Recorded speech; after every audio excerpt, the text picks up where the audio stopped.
Quietly, Kudzu lets us into his trailer, opening the screen door slowly so that it doesn't creak. He motions us inside, and Jenna follows in behind me, pressing close. I suppose she has good reason to be wary of the place. She, she doesn't really know Kudzu, and at this point, it's hard to even trust people that you do know. Kudzu closes the door and slides the locks in place. Jenna stands next to me in the small living room area, arms folded tightly against her body, like she's hugging herself. Hey, you want to sit down? I'll act like I I, command the room. I gesture at the recliner, which Jenna stares at for a few seconds. Um, I don't know. The fox's ears start twitching around and pointed straight up. I turn to the small love seat set against the wall instead.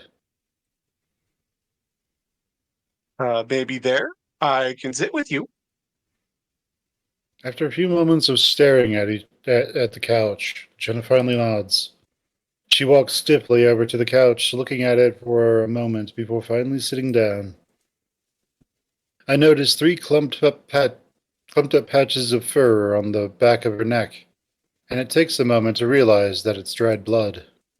Had someone attacked her? Had she hurt herself? Jenna still doesn't relax even when we're settled, and is instead sat bolt upright, leaning hard against my shoulder. Much like her ears, her eyes are darting around, mostly over the curtained windows to our right. Meanwhile, Kudzu elects to sit in an empty recliner after turning it a little to face us. The scraping sound it makes on the floor causes Jenna to jump. Kudzu pauses, blinking, then settles in the recliner. Sorry, I really should have put a rug under this thing. Jenna doesn't say anything, and instead just looks back out the window. Kudzu shifts awkwardly in the chair, then looks at me. I look at Jenna, trying to think of something to say. Jenna beats me to it. So, do you know where the others are? TJ or Carl? She's not going to care about Leo. Like that, Leo. Oh, yeah. They're over at Leo's place. Them and Leo. They're not just crashing at his pad without him. That would be weird. Jenna frowns at me. Then why are they here? Or, then why are we here? Let's go. She starts to stand up, but I reach out a paw, grabbing her arm. She flinches and yanks away from me, standing up fully. Sorry, just hold on a sec. It's complicated. Why? Jenna takes a step back from me, folding her arms. The look in her eyes is worrying, like she's starting to not trust me. Look, Leo, he's kind of uptight right now. I guess I just wanted to give him some space. Yeah, right now Leo is kind of cuckoo for Coco Chase. Yeah, starting to get a little cuckoo for Echo Puffs. Give my, Giving myself some space, really, away from him. Kudzu shifts in his chair again. He kicked me out. Things got a little heated between us. Jenna looks at Kudzu, a deep frown still on her face. Why? Leo wouldn't do that without a reason. She looks back at me as if wanting some sort of confirmation. I nod. Really, Jenna, you can't imagine Leo doing that. Really, After the phone and everything. Leo isn't really himself right now. I'm really worried about him. Can we go over there and talk to him? I open my mouth, but I pause, trying to think of the right way to say it. I don't know. Not right now. I'm not leaving Kudzu, so I'm gonna have to think of a way to get Leo to calm down. I'm also considering just staying separate from him until we can get out of here. But I don't want to tell Jenna that. She looks stressed out enough as it is. Now that I think about it, I wouldn't be surprised if Leo is out there hunting for me right now. Odds are that he's going to come here eventually. Maybe. Maybe he jumped that train already. That reminds me, though. Oh yeah, I we think we found a way out. Really? Yeah, apparently a train goes through here once in a while. We're thinking we could hitch a ride on it and go choo choo. Jenna takes that in, then just nods. The silence drags out for a minute or two before I can finally lean in towards her again. It's okay. Just sit down and relax for a minute. She does so with even more hesitance than the first time. Sitting on the couch-like cushion might like it. Sitting on the couch cushion like it might be a landmine. So where were you the past few days? If you don't want to tell, I mean, if you want to tell me, I mean, because I, as your friend, to end your ride here, just did not care and did not check in on with you at all. Jenna stares at the floor, then shrugs. I don't really know. It's kind of a blur. I nod. Yeah, same. I guess it happened 3 days ago?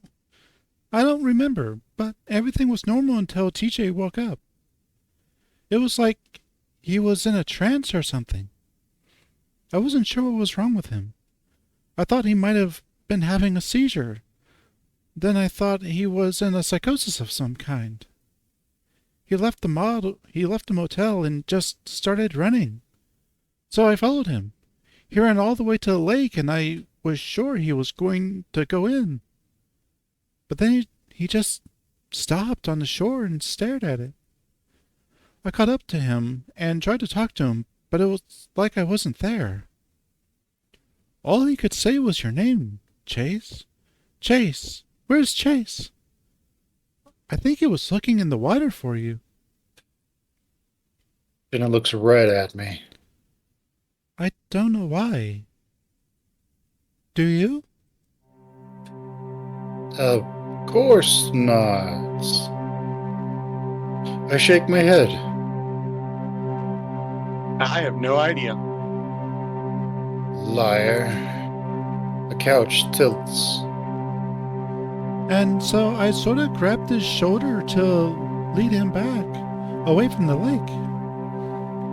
But then he turned on me, and he sort of just changed. The water changed that day. My head spins and I brace my paws against my armrest, trying not to fall over. And he attacked me, clawed me up. And for the first time, Jenna sticks her arm out and pulls back at the fur where I saw bits of crusted blood.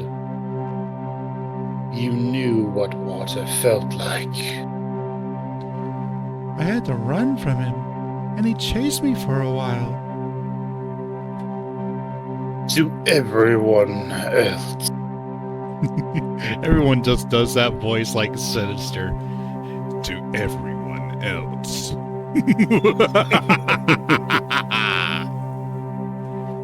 As I did, I realized the whole town was different. Everyone was different. Suffocating. I swallow hard, my still gripping into the couch, but Jenna doesn't seem to notice, and Kudzu's looking at her. The humming in my head finally starts to die down. You say he's at Leo's? Is he okay? Did he explain what happened? I shake my head, but only a little. I feel like I'm going to throw up. No, but he's been acting a little strange, I guess. I I need to talk to him. Make sure he's actually okay. We will. Though I'm not sure she'll find him okay at all. So what happened after all that? It looked like you were hiding out there. Kudzu gestures a paw toward at the window. Jenna covers her face with both paws, sighing deeply. That I'm not too sure about. After I ran, it all just sort of became a dream. I only remember bits and pieces.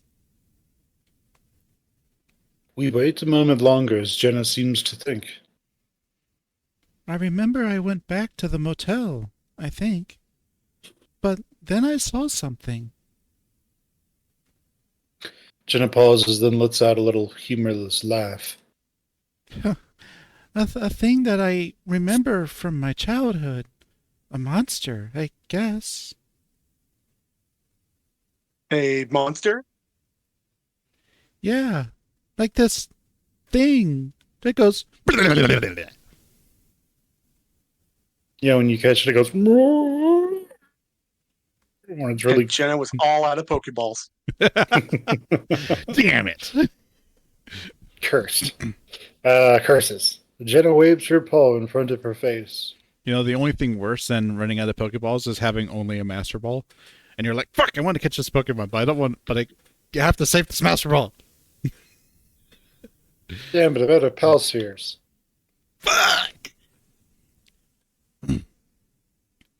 Had like a red face and I don't know. I thought I saw it in my closet a few times as a kid. Felt like it was chasing me.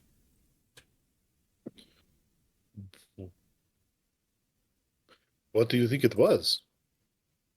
Jenna laughs hollowly again. A furry fan. Yeah, because all furry fans just have a big socket in their face.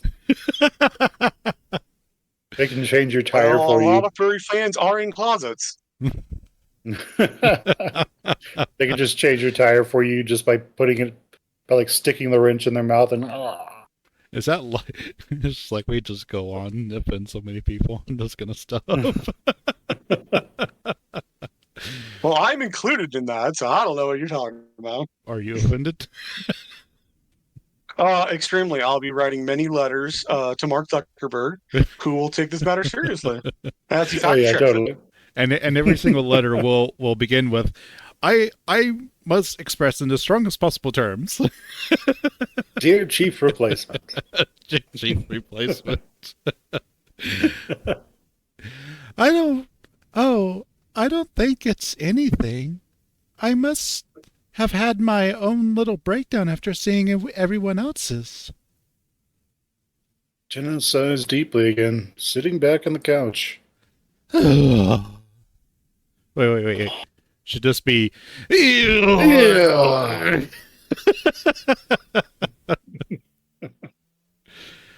But then you guys came along, and now I think everything is clear. Except for Jaundice, I don't see her anywhere.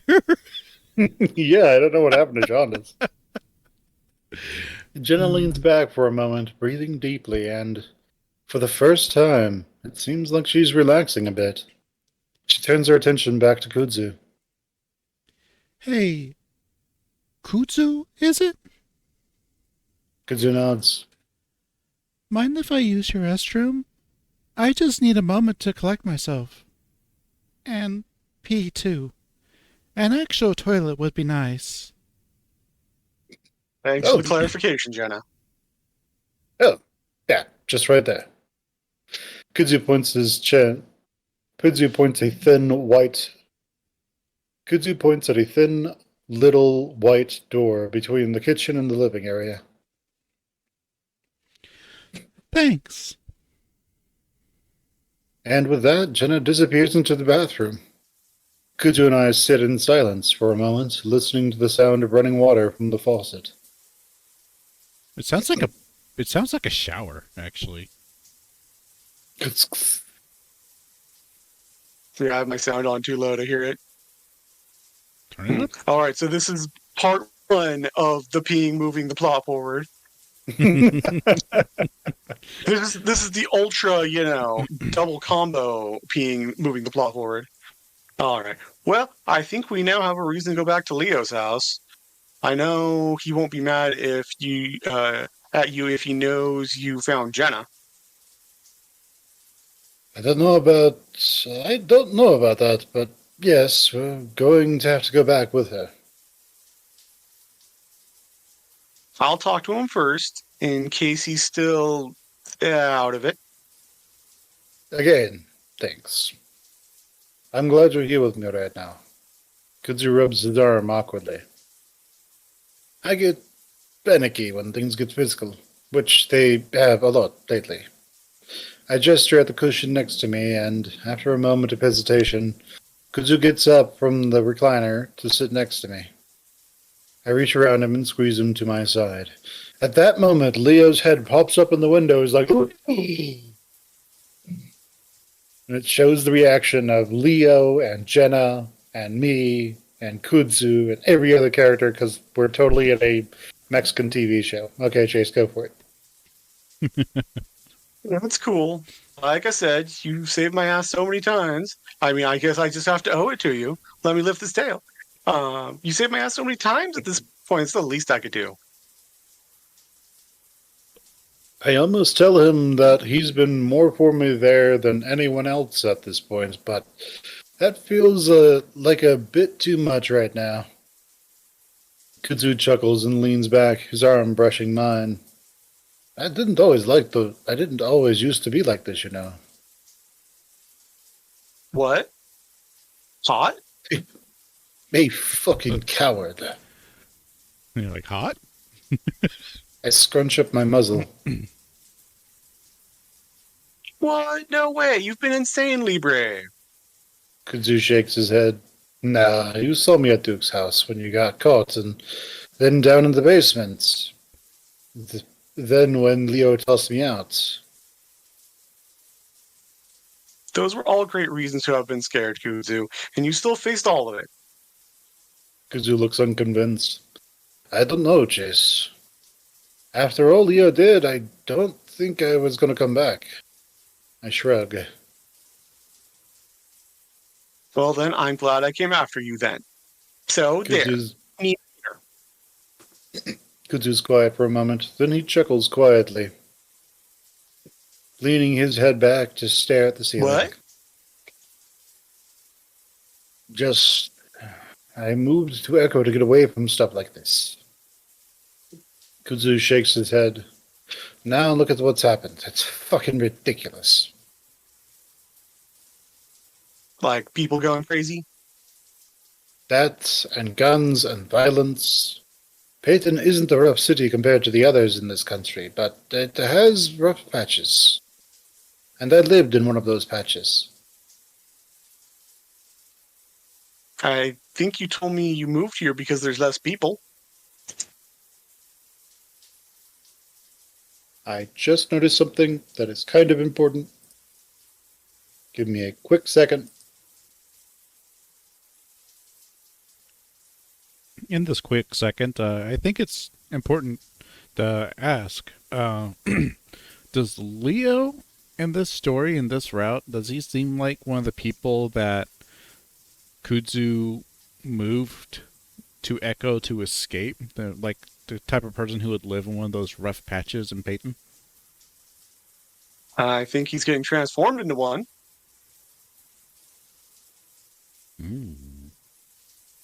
Well, he does fight Clint a lot.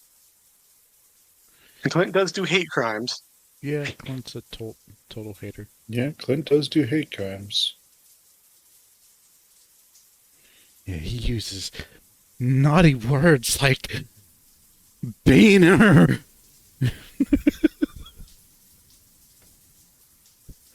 Well, I don't know how offensive that is, on the slur scale, so...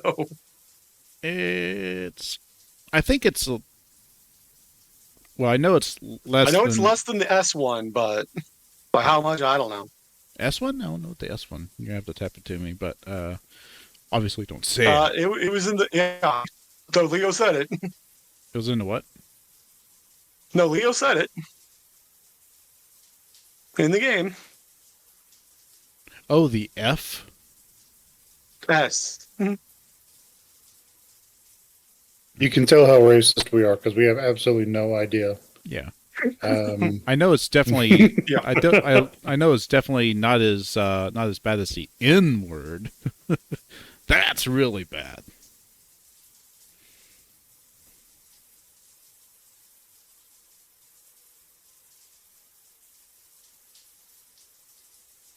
Also, I think I remember the word you're referring to, Kaiser, and I don't think it's really one that I ever remember using. Or have Well, really ever heard, actually, should I say. I try not to use slurs, but mhm. when I've heard other people use them, like in movies and whatnot, like I don't remember that one coming up. Cause I remember he used a word, and I was like, I don't really remember. Wasn't spick? Isn't that what it was? Yes, and we probably don't want to say that ever again yeah, never again. Thank you. It if rhymes we with want to keep these videos on the line. it rhymes with stick with a T. I don't know what it's supposed to mean. And it is an offensive term, and we don't want to use that. That's how racist I am. I don't even know what that term means. I'm going to go to be right back just so I can have a waypoint because those don't exist in OBS. And let's go ahead and get into it when it catches up with Echo again. All right. Kuzu sighs quietly. It's not the only reason. I lost someone a few years back. I needed a fresh start, I guess. The silence drags out for a moment as I contemplate that. My eyes drift to the picture frames by the love seat, and to the one where someone had their arm around Kudzu. In it, I see a hare, smiling just as toothily as the raccoon next to him. A good head taller than his companion. But look where I am now. I step my eyes back to the raccoon, not wanting to be caught looking. I don't know what to say, so I just settle with, We're gonna get out of here. Just gotta listen for that train. mm-hmm. Kudzu has his eyes closed, so I lean back too. Despite all the shit that's going on outside, there's something really peaceful about being here, next to Kudzu in this little trailer. We sit there for a while, listening to the soft rush of running water. After a while, I look towards the bathroom, realize how uncomfortably full my bladder is right now.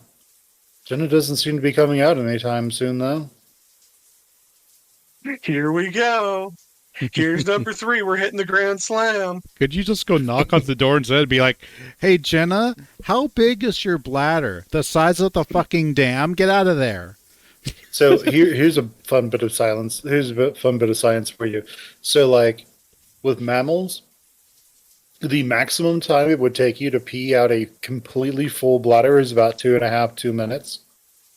And it doesn't matter what the size of the mammal is. It works for rabbits and it works for sperm whales. Really? Yeah, it's about 2.5 minutes. The urethra, or whatever women have. Yeah, everything sort of scales up, like Yeah, bladder just size scales. and urethra size and everything. That's actually kind of interesting. Consistent. All right, Chase.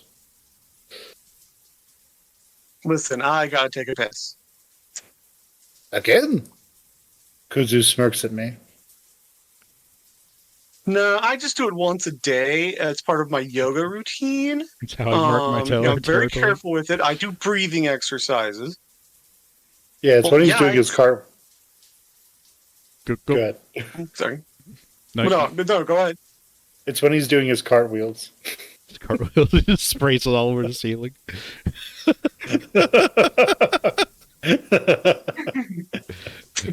Chase, go for it. Well, yeah, it's been a few hours. I pee a lot anyway. Just FYI, I know you're waving that yellow hanky. No, yeah. Good, very good to know. Yeah, I'll be right back. Let me just go into the dark monster area with no flashlight, nobody watching out, and just be completely awake. Yeah. It'll be fine. Nothing's gonna come and grab me or anything. There Yeah. won't be any napkin with chloroform or anything. Kudzu's joking demeanor suddenly drops. I don't know. I think we should stick together right now. Remember what happened last time? You wanna watch me? Eh? I'm Kudzu, getting hints that you're into that. Mm. Kudzu pauses, looking to the side with a slight frown.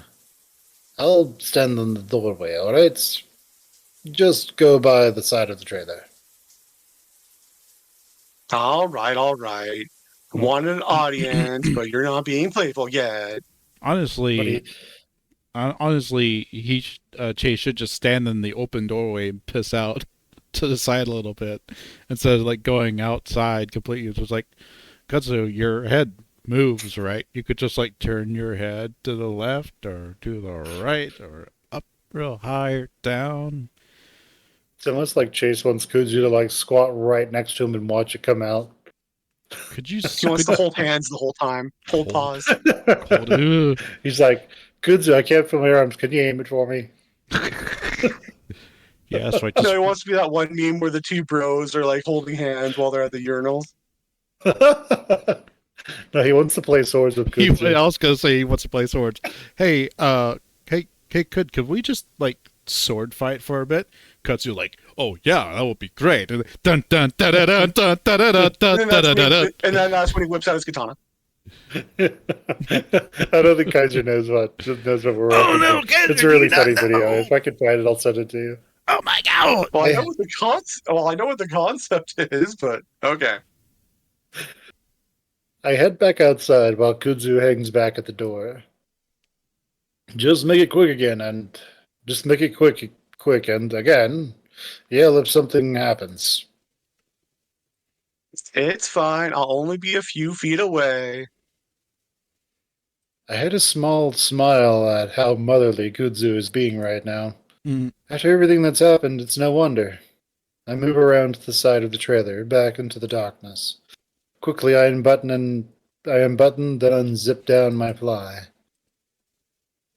I start to go when I hear some footsteps behind me. I look over my shoulder. See, I just imagine that Chase has to pee like Butters, with just his pants completely around his ankles. Loo loo loo, I got some apples. Loo loo loo. Anyway, Kudzu, what? And then two massive paws wrap around my body. I look down and get a glimpse of claws and brown matted fur. I scream as I'm pulled back into the darkness towards the desert. I know who it is immediately. The smell is unmistakable, and that high-pitched voice, cursing as he drags me along through the brush. ah, quit Chase! pissing on me! Sorry, go ahead. Yeah, I'm just gonna say, like, Kudzu's- the piss just like enhances. Does that make him smell better? Probably, actually. Well, I would Probably. not doubt it, actually. Kudzu's scream seems like it's only a few yards away. He's going to catch up to us, and then I don't know what. Trying to fight off Brian, I guess. But just as I'm thinking that, Brian picks me up off the ground and practically throws me.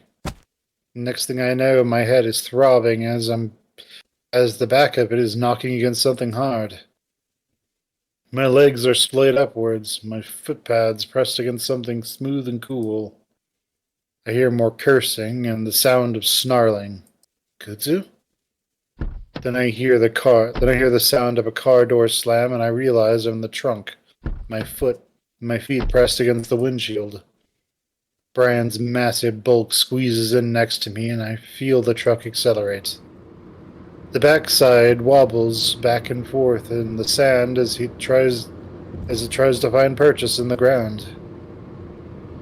But then we find the road, and I'm pressed back into the seat as Brian steps hard on the gas. I scramble upright into the seated position, pressing back as far as I can against the door away from Brian. He doesn't seem to be paying any attention to me right now, with his eyes fixed on the road. My heart hammers in my chest. I can't even start to comprehend what just happened to me. Is this real? Am I dreaming? How did I end up fucking things up so badly again? Well, you went outside and took a piss. You went And there was a outside, perfectly Kryptonite, fine the whole- bathroom. completely Pissing, the unprotected. kryptonite of waters. Should have just marked. You should have just marked Kudzu as your property or something by pissing on him. He just opens a window, sticks his dick out, and just pisses out the window. I mean, it's out in the country. Nobody would notice. Yeah, no one will care. Brian takes a hard turn, and I almost tumble into him. In my panic, I kick my feet against his side, keeping myself upright and against the door. The big bear grunts and glances at me before fixing his eyes back on the road. I quickly draw my feet back, pressing my knees against my chest as I try to hold on to the chair to keep from falling over. I realized then that Brian must have been waiting for me, waiting outside Kudzu's trailer for the perfect moment to grab me. I'd given it to him by idiotically stepping outside to take a piss, the result of which I can smell wafting up from my pants. I don't care, though. Everything is numb right now, and my mind is racing, trying to figure out how I'm going to get out of this. My paw automatically reaches back to pull at the door handle. It's locked. My paw feels along the door, looking for the lock. My fingers pass over a small hole where I assume it should be, but it's smooth. It's like the little nub. It's like the little nub for the pop-up lock is missing, or that it's been cut off. Swallowing hard, I keep searching when my fingers come across the window crank handle. Tentatively, I tentatively start to roll it down, but it's clear that I haven't thought ahead as much as Brian. It's clear that I haven't thought ahead, as Brian immediately notices the drafty air. He lunges at me, one hand still on the wheel. I scream and dodge out of the way, and falling into the footwell as I try to escape his massive paws. He doesn't grab me, instead reaching for the handle and rolling the window back up. The truck swerves back and forth as he does, and for a moment I'm sure he's about to roll the whole thing with how fast we're going. He finally sits upright again. Do that again and I'll knock you out! And still, he doesn't look at me. It's only then that I notice the stark difference his demeanor has now compared to the first few times I've seen him. There's no lust, no animalistic drive to fuck everything around him. Instead, there's a sort of desperation about him. I see his eyes dart around in the glow of the headlights, the fur all over his face matted down from sweat. I sit there in the footwell, staring up at him, gripping into the seat as my head knocks back and forth against the glove compartment. After a few minutes of... Go ahead. No, I clicked too fast and I was on the next line. Sorry. After a few minutes of erratic driving and swerving, I gather my wits enough to speak. Well, what are you doing? Brian's eyes flick down at me, then back up to the road before he shakes his head. He does it slowly, like he can't believe something. But he doesn't say anything, at least not for a while. Then, after what could have been anywhere from 2 minutes to 20 minutes, he speaks. Can you tell me the truth, boy? I sit there, quietly, contemplating, making a jump for his door, to open it and tumble out into the desert. I wasn't injured badly enough, or if I even survived that, for that matter, maybe I could make a run for it. Yep. Chase Hunter, known cross-country champion. Wait, what? What truth? What's going on in this town? Oh my God. I squeeze my eyes shut and let my forehead thump against the seat. But only for a moment, since I want to be able to keep an eye on Brian. I already told Duke that I have no fucking clue. You were there, I think, maybe physically, but with your drugs, who knows if you're ever there mentally? Brian grunts as he continues to stare out the windshield, clearly thinking about something. Wow, that's new. Yeah, Brian unlocked a new skill, thinking. Skill tree unlocked. All right. I can't help you or anyone here, Brian. I'm just trying to find a way out. That gives me an idea. Wait. I might know a way to get out of here. If you let me go, I'll tell you. As soon as that comes out of my mouth, I wonder if I've made a mistake. Brian doesn't need to let me go to get me to tell him what he wants. I'm alone here with him. He can do whatever he wants to me. I'd probably tell him whatever he wanted to hear. But he surprises me with what he says next. Escaping isn't gonna fix any of this. We're all still gonna see the same shit. I wait, but he stays quiet. It takes me another minute to work up the courage to ask. See what? You know exactly what. He screeches at me in his high-pitched voice, and the truck swerves precariously. I can imagine the tires sliding off the road for a moment before Brian corrects it. You know exactly what I'm talking about. He says more gently, taking deep breaths to calm himself, then looks down at me. Don't you? I swallow hard, wanting to find the right answer, but unsure of what that might be. Because I'm sure Brian is dreaming about Sydney and spiders all the time. And Leo's dick. All right. Like when Duke saw something on the ceiling in the diner? That's the first thing that comes to mind. It's something that Brian saw with me. He lets out a cold guffaw. Huh, that's exactly what I'm talking about, Otto. That and every fucking thing else. The truck takes another hard turn, and I brace myself in the well. The swerves and turns are becoming more frequent. I can't really see out the window, but I'm pretty sure we're heading into the mountains. What was that creature thing going to attack us? Should I warn Brian? But we've all been seeing shit for a long time. Even before this crazier shit started a few days back. Brian glances down at me once again. Haven't you seen stuff here? My mind immediately thinks back to when I was a kid. I'd seen plenty of things, plenty of horrible things. But the psychiatrist had said that that was normal, that sometimes kids hallucinate. I notice that Brian's not wearing his seatbelt, and I start to toy with the idea of grabbing the wheel. Again, I might be killed.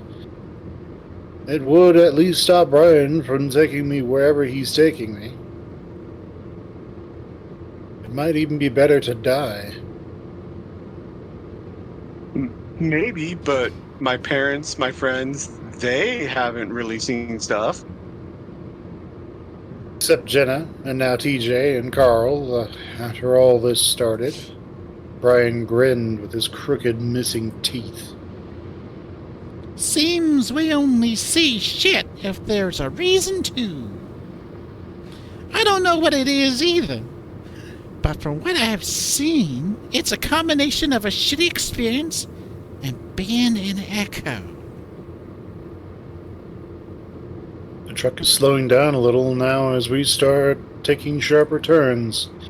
Brian's calmed down at least, but that also means that we're definitely deep in the mountains at this point, the road having turned to gravel.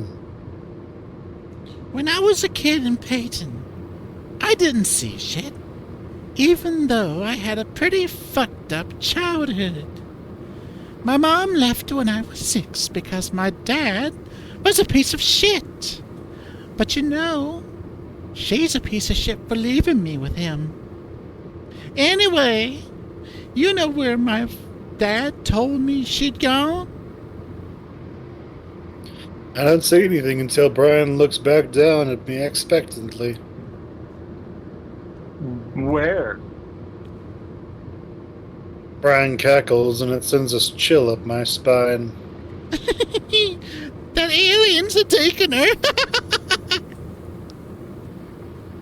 I press myself deeper into the well, wishing I could just disappear into the floor. I think he must have been drunk, or high, or both. But it stuck with me, you know? I nod, trying to keep the bear happy as he drives along the road, or along a road so curvy it seems impossible in my mind. Then, when I was a teenager in 87 or so, I got myself a boyfriend. Well, more of a fuck buddy. We kinda hated each other. He talked too much, but he was a good fuck, and the only faggot I knew. So I came here every other week or so to fuck him. But then, something weird happened on my second or third trip out here. I remember the moon was red that night because the forest fires out west. And I kept looking at it, and that's when I saw a flying saucer. Like one straight out of a cartoon with lights and a dome thing on top. I couldn't believe it, but there it fucking was, floating through the sky. And you know, even though it looked stupid as fuck, I knew. Brian takes a big wide turn, and the truck slows more and more until it comes to a rumbling halt. My ears ring in the silence as Brian continues to stare out into the night, the headlights lighting up his face. I knew I saw it, and it was fucking evil. I just knew it. Brian finally looks down at me again. That night, and almost every night after, I'd wake up and couldn't move, and aliens would be around my bed. And there was this one alien that I knew was my mom. She didn't look like my mom. She looked like an alien. But I just knew it was her. She'd do things to me. Sometimes to my mouth and eyes and nose, but usually to my dick.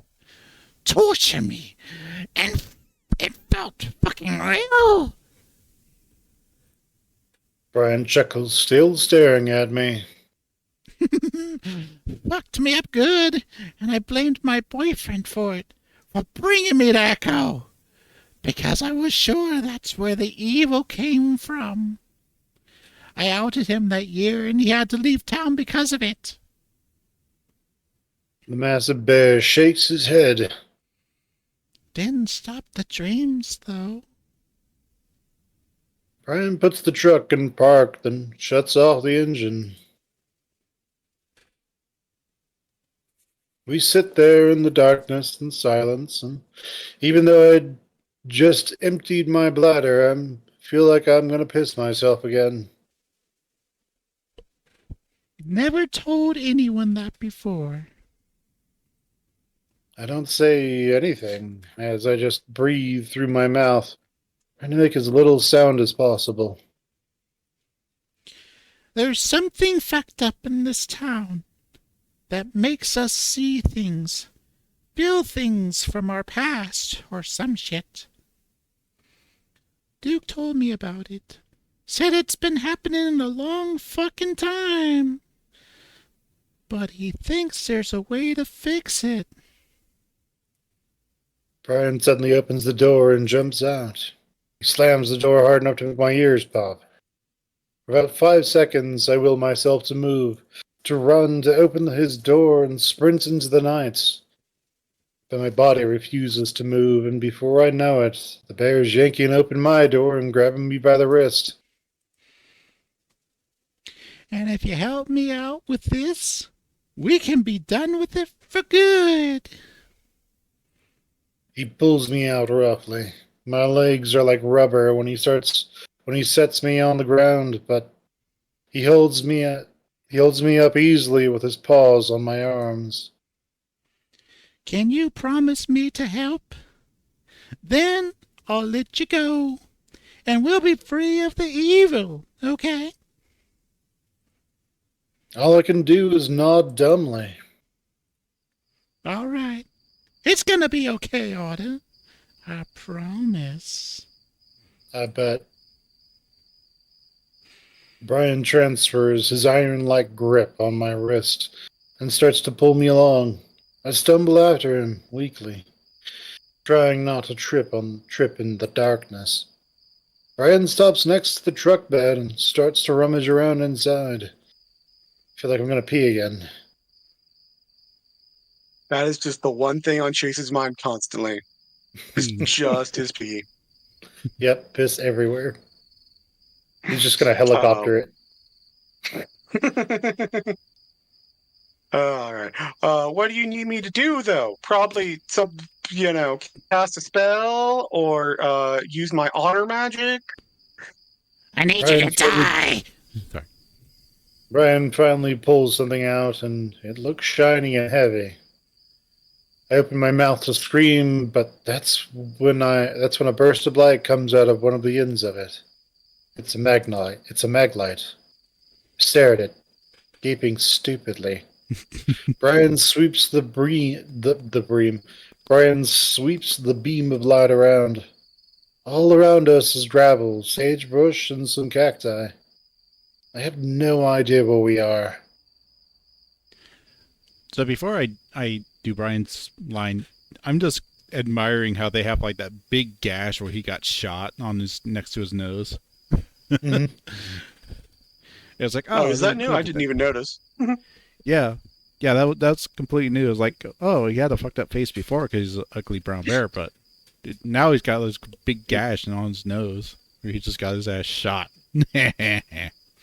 Yeah, because he's a meth addict. He's losing all his hair. Yeah. Well, no, it's like he's got all those gashes or all those patches all over his body. Like that's from the meth. That's from the meth. But right next to his nose, there's like this. Yeah, like, yeah, I saw hole. It's like, oh, that's where he got shot in like a previous episode. Yep. I need to get something, and it's in a place that's too small for me to squeeze into. I need your help to get it, okay? Okay, but what is it? Perhaps evidence that I could use, that I could hand to the state? Hmm? Hmm? Brian ignores me, looking around. He seems to settle in a direction and sets off, pulling me along with him. Anyway, it makes me think. All these ghosts and UFOs and monsters people see in the woods, I think they're all connected somehow. Yeah? I focus on trying to keep the bear happy, pretending to be interested in his ramblings. Meanwhile, we're not even on the trail, just pushing through thick brush and sharp rocks. Yeah, like little bits of echo are everywhere in the world. Some small like a house, some huge like a town. That makes sense. No, it doesn't. None of this makes sense. But I have to focus on getting away from the bear. I know I should have made a run for it back at the car, but there's no helping that now. We walk for maybe 100 yards.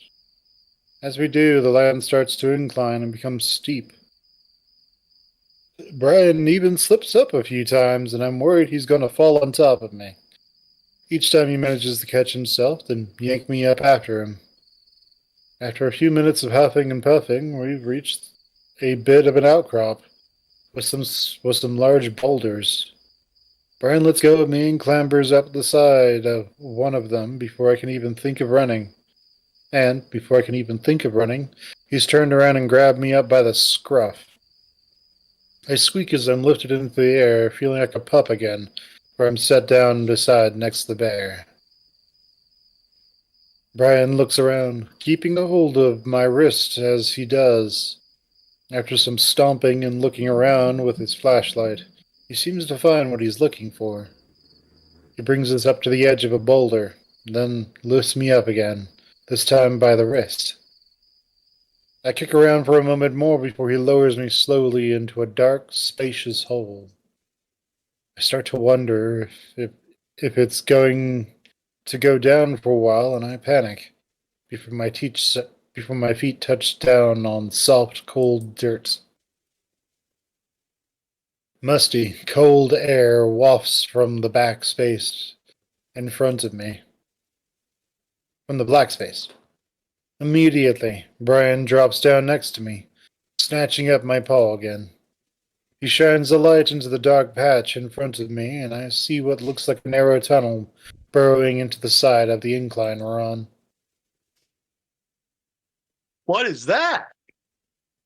Brian grunts and starts to pull me into the opening, but I pull back. Brian yanks me hard, and I feel like he's almost dislocated my shoulder. I yelp loudly. Shut up! Brian hisses at me as he turns sideways to better fit into the tunnel. It's the mine, you idiot! What?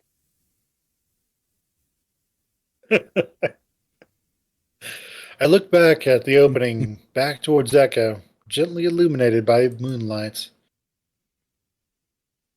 I thought it was sealed. Like there can't be secret entrances into a giant mine that goes under the entire town. I mean, that would be crazy. So, true story. Fun story, I guess. Fun not for anyone. There was this, I think it's in like Poland somewhere. I think it's in like the Slavic nations. But there's this town, and it does have like this huge mine network underneath of it. And it's a complete maze down there. So every single year, like, kids will go down into that mine and get horrendously drunk. And then just instead of wandering out of it, they'll wander further deeper into it. And then they're found months and months later. So, children and ladies, gentlemen, furries, everybody who's watching this, don't go down into mines. And if I could add on to that, Go for it. that also includes Northern California, where they're currently rebuilding the park in my town, and so they're clearing out a bunch of stuff, behind it, and in like a little valley that goes along with it, and they keep finding more and more mine entrances from the 49 Gold Rush No, wow. that they're having to seal for safety purposes. Yeah.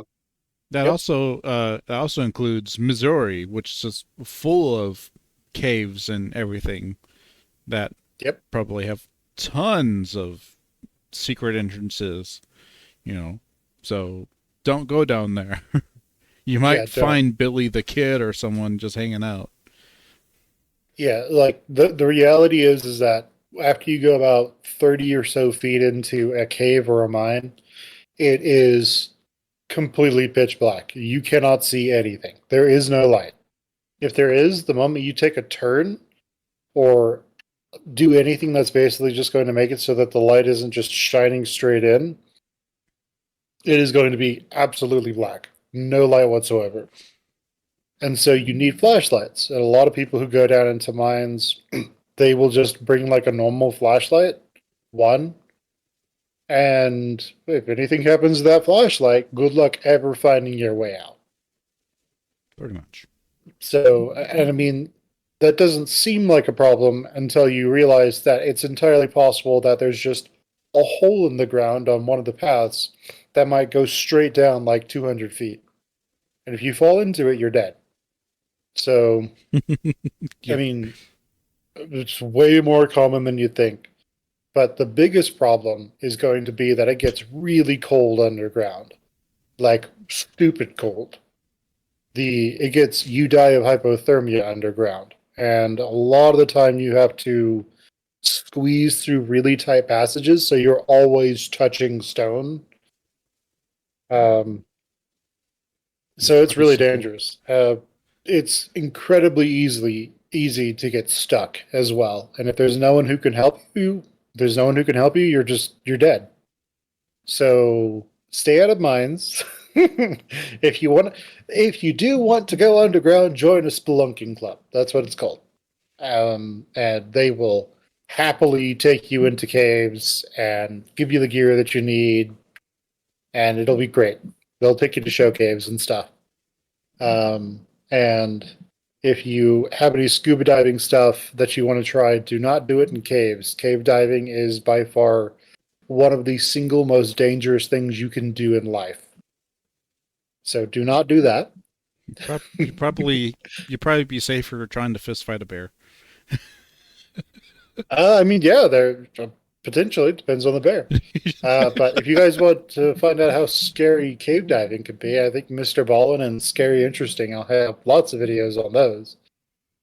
But yeah, and there's another one who I don't remember their channel. It's two cave divers. One guy looks like he's a bit older. The other guy looks like he's potentially a bodybuilder. And they talk about cave diving a lot because they are cave divers. But anyway, just don't go into caves if you don't know what you're doing, because it's very easy to get trapped. And literally, if you're deep in a cave, you can scream as loud as you want, and no one on the outside will ever hear you. So you either get to freeze to death, starve to death, or dehydrate to death. All three of those are horrific and terrible if you don't cut yourself and bleed out or fall to your death, So don't do it. Yeah. Super dangerous. Bleeding out would probably be the best way to go, because you just kind of get tired and fall asleep, I think. Yeah. You kind of get that. I don't even know if you get the feeling of like carbon dioxide building up in your system. It probably feels like something, but I've never been that low on blood before, so I don't really know. But yeah, it's dangerous. Well, we'll put it that way. Yes. If you do, for some reason, want to, or in one of those towns where there is a mine, or there is an entrance to somewhere, and you really, really, really, really, really, really, really want to go in there, buy like a ball of twine, tie it off somewhere, and then just like unspool the twine to give you a guideline out. They use that in cave diving a lot, but just so you know you can get out. And if it seems like something that's unstable, don't go down it. So, yeah. Avoid caves unless you really know what you're doing, and bring like 4 or 5 flashlights, even if it seems like it's overkill. You never know if 4 of your 5 flashlights are going to stop working. But anyway, Brian, go for it. It is. It's a back entrance. Duke told me about it years ago. Said his family's known about it for decades. We push through for a while until we come to another tunnel, this one twice as wide as the one we were just in. It branches to the left and the right. Brian stands there for a moment, inhaling deeply as he looks around. Hang on. It's been a while. I can't help myself from blurting out. You don't know where to go? I mean, it's not like this is a confusing place. I expect him to hit me or something, but he ignores me. Finally, he pulls me to the left. The idea of being trapped in here with Brian, lost in a mine, is more terrifying than anything that's happened in this town so far. I just think it's funny, There. the idea of, like, Brian pulling you to the left and says, "We need to go right."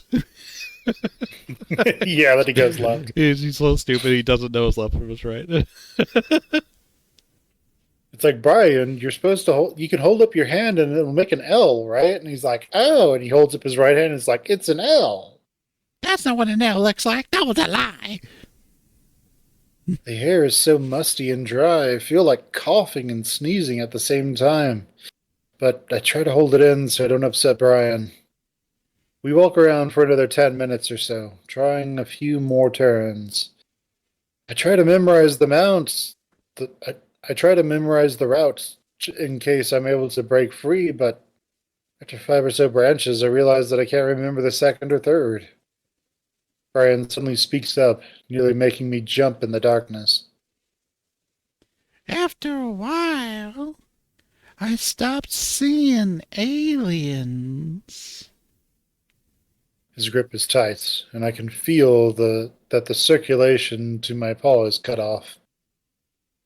It's like it's like it's just a mass of pins and needles at this point. Now, I just see people. What kind of people? People you know? Do you see dead people? Ooh. I see dead people. I try to keep Brian talking while I think. At some point, he's going to have to let go of me again, and that's when I'm going to have to make a run for it, no matter what. Because you probably saw which direction we drove off in, and he probably went to Leo to get the car. But at this point, I doubt they're going to be able to find us. At least not in time. We went into the mountains, probably through some back road that none of us even knew existed. Then Brian took me through hundreds of yards of desert to find a tiny opening behind some boulders. There's no way they're going to find me here. I'm on my own. Aren't they? Okay, so they're mammals, right? They're like dog people, right? Can't they just like sniff out Brian's horrific stench and find them? Yeah, they should. Do you Especially think? Leo. Or they're going to need some kind of super detective. Yeah, I'm just imagining Leo. He's just down on all fours, head down, ass up. He's just sniffing the dirt, and he's like, "Chula, go this way."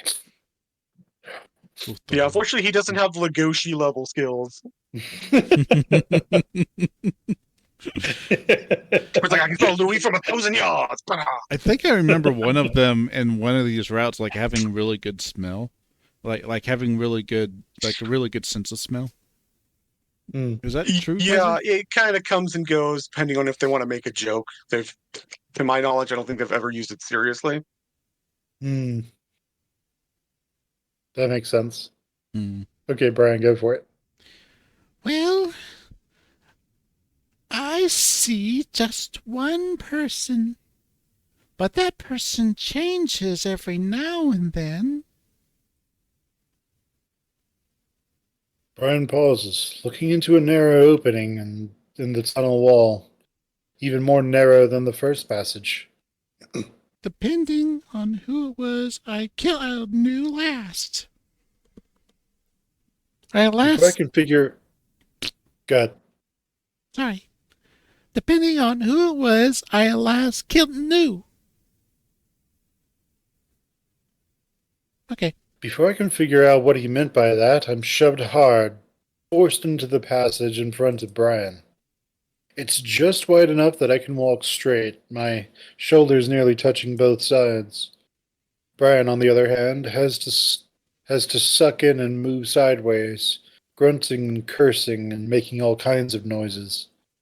Brian's let go of me as he tries to pull himself through, though he keeps knocking into me and sending me forward.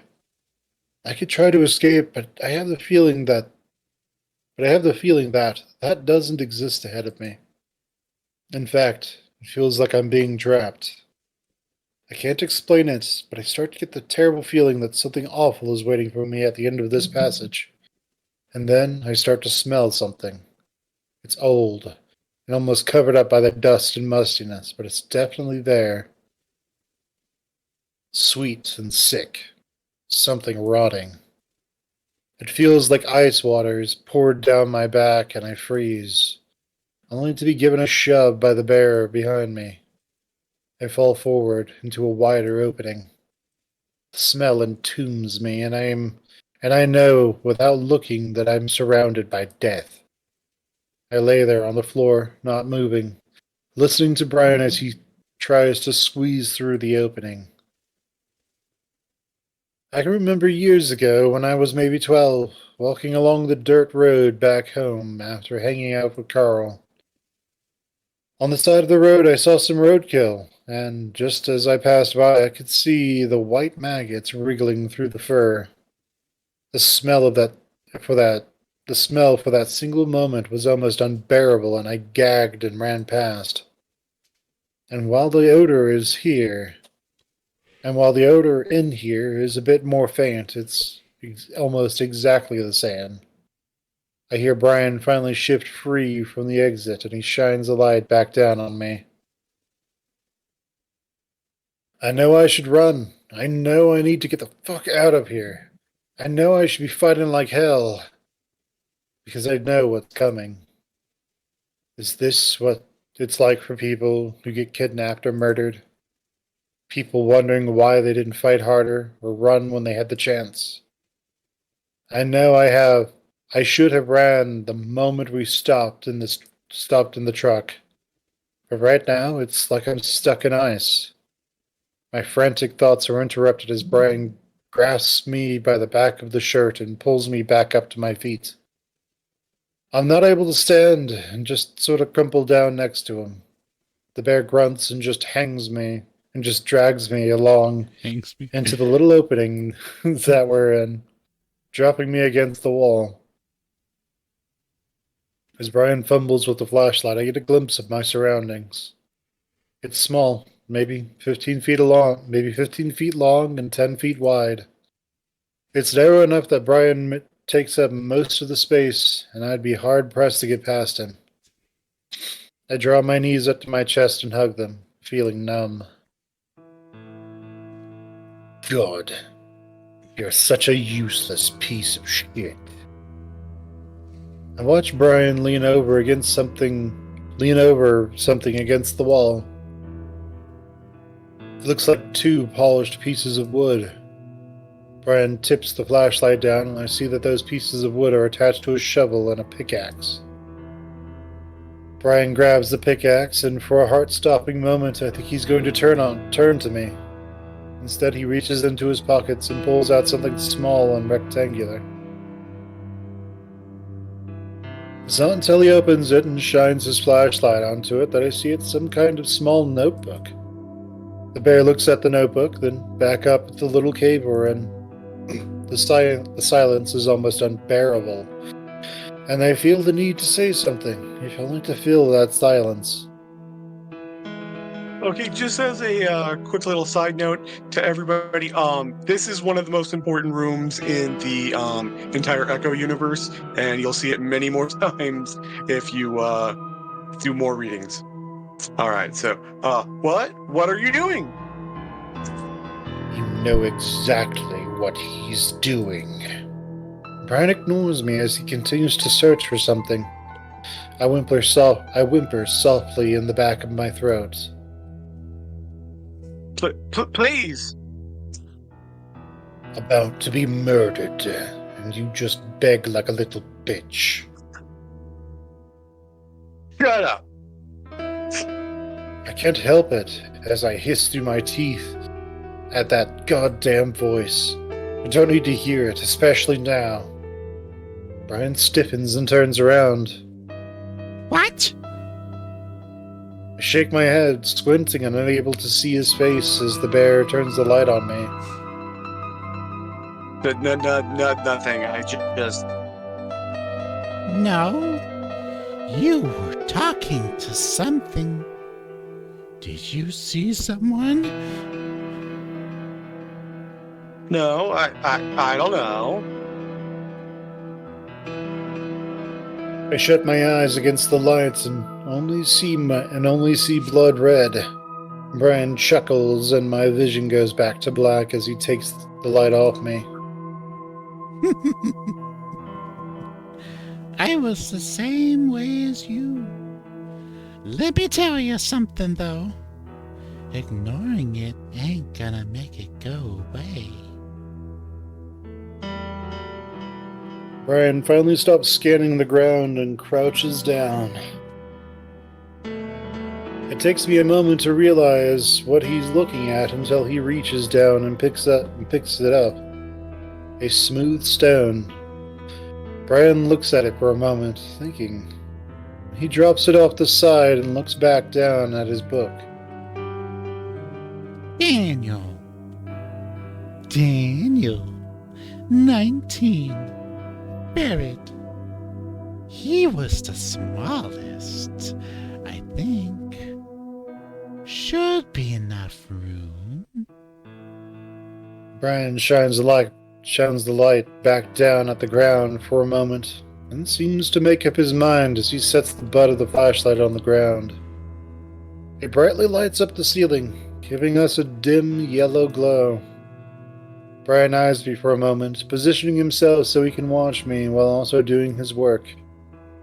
Crouching over, Brian starts breaking through the hard surface of the dirt with the pickaxe, grunting with each stroke. He can only do little short swings, ceiling too low for Brian to even stand up straight. At this point, the smell of Brian has almost overwhelmed the stench of death. I guess it's one of the few things I don't mind the smell covering up. Why aren't you at least trying to escape? Because he's in the way. Because you're a coward. What the fuck are you talking to me now? I thought you left. I never left. You know that. You felt me even after you left the town. I shouldn't have come back. Probably not. I'm going insane. Brings back memories of my old life. I'm going insane and it's bringing back all of my old demons. No. I think it's because you're in the mine. I think you've figured out that it's the source of everything, haven't you? The voice that I've been trying to ignore all week has changed. It's not vague or insidious anymore. It's more natural, like a real person. More like what I used to hear when I was a kid. Well, I was a real person. Sometimes I even doubt I am that person. I chuckle and I feel the back of my brain itch. More like what do you call it? A simulation. It waits for an answer, but I don't want to talk to it. Now stop pretending I'm not here. You can feel me. You've felt me looking over your shoulder since you got here. I let my head thump against my knees, closing my eyes. Well, really, ever since Sydney. Just ignore it. But I can understand. Even I feel as though something is controlling me. It's the oddest thing. Hey, I snap my head up, jumping as I feel the bear staring at me. the hell are you mumbling? Nothing. Brian chuckles again and reaches across to the other wall, grabbing the shovel. He starts digging up a loose patch of dirt in front of him. Yeah. keep it to yourself, I guess. But like I said, you ain't the only one. Brian gestures behind him with a thumb towards the ground. And I look and see nothing except for a few stones on the ground. After Rachel back there, things got way, way worse than aliens for me. I saw her at night, crawling on my ceiling, poking out from under my bed, staring at me from my window, watching me pee. Just to move the plot forward.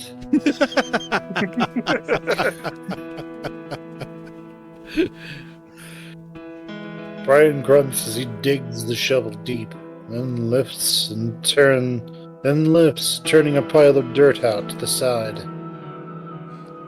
So did Duke. Drove him crazy. Turned him into a speed addict. Not that I mind. He was always my most reliable customer. But his story progressed. She watched him pee too. The sick, sweet smell starts to grow again, and it's starting to become overpowering. I feel like I should keep him talking, get him comfortable, and buy myself more time. Should you, though? Who's Rachel? Duke's wife. I try to remember what I know about Duke's marriage, aside from the fact that he isn't married anymore. I realize then that I do remember Rachel, but just barely.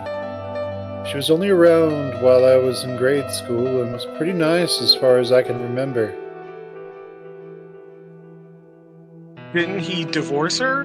Because that's clearly what we're implying with all of this, Chase.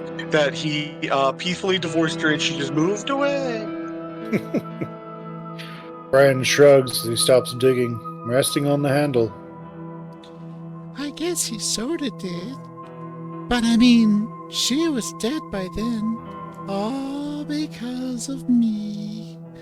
I made them get divorced. I was the third guy. They watched Because my I wanted stuff. to call to myself. I'm sorry. They watched my stuff, but didn't have the money. Oh wait, they wanted my stuff, but didn't have the money. So I cut 'em a deal to fuck for the drugs instead. I mean, I can't say I like bitches at all. Annoying and whiny. But she let me go way farther than Duke ever did. So I was mainly fucked around with her. It's not hard for me to picture what exactly that fucking was. Then, one day, I guess I went too far. Hello? Hello. Hello? Okay, sorry, you guys, get out there. Then, one day, I guess I went too far. She died, and we buried her right there, in my trailer. Brian points more specifically at a rock sitting against the other side of the wall. The big bear starts to dig again, more vigorously, lengthening the patch he's working on. But I didn't see her right after I buried her. Maybe a week later. The bear shakes his head and laughs mockingly. You think that stopped me from doing it again. But you know,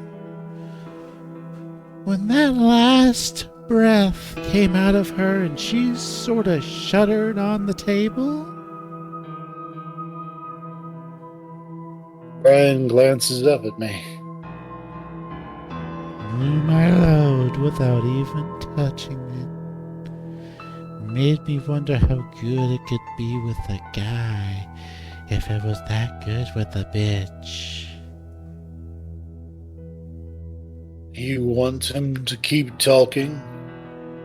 Brian pauses in his sudden spurt of digging and looks up at me again.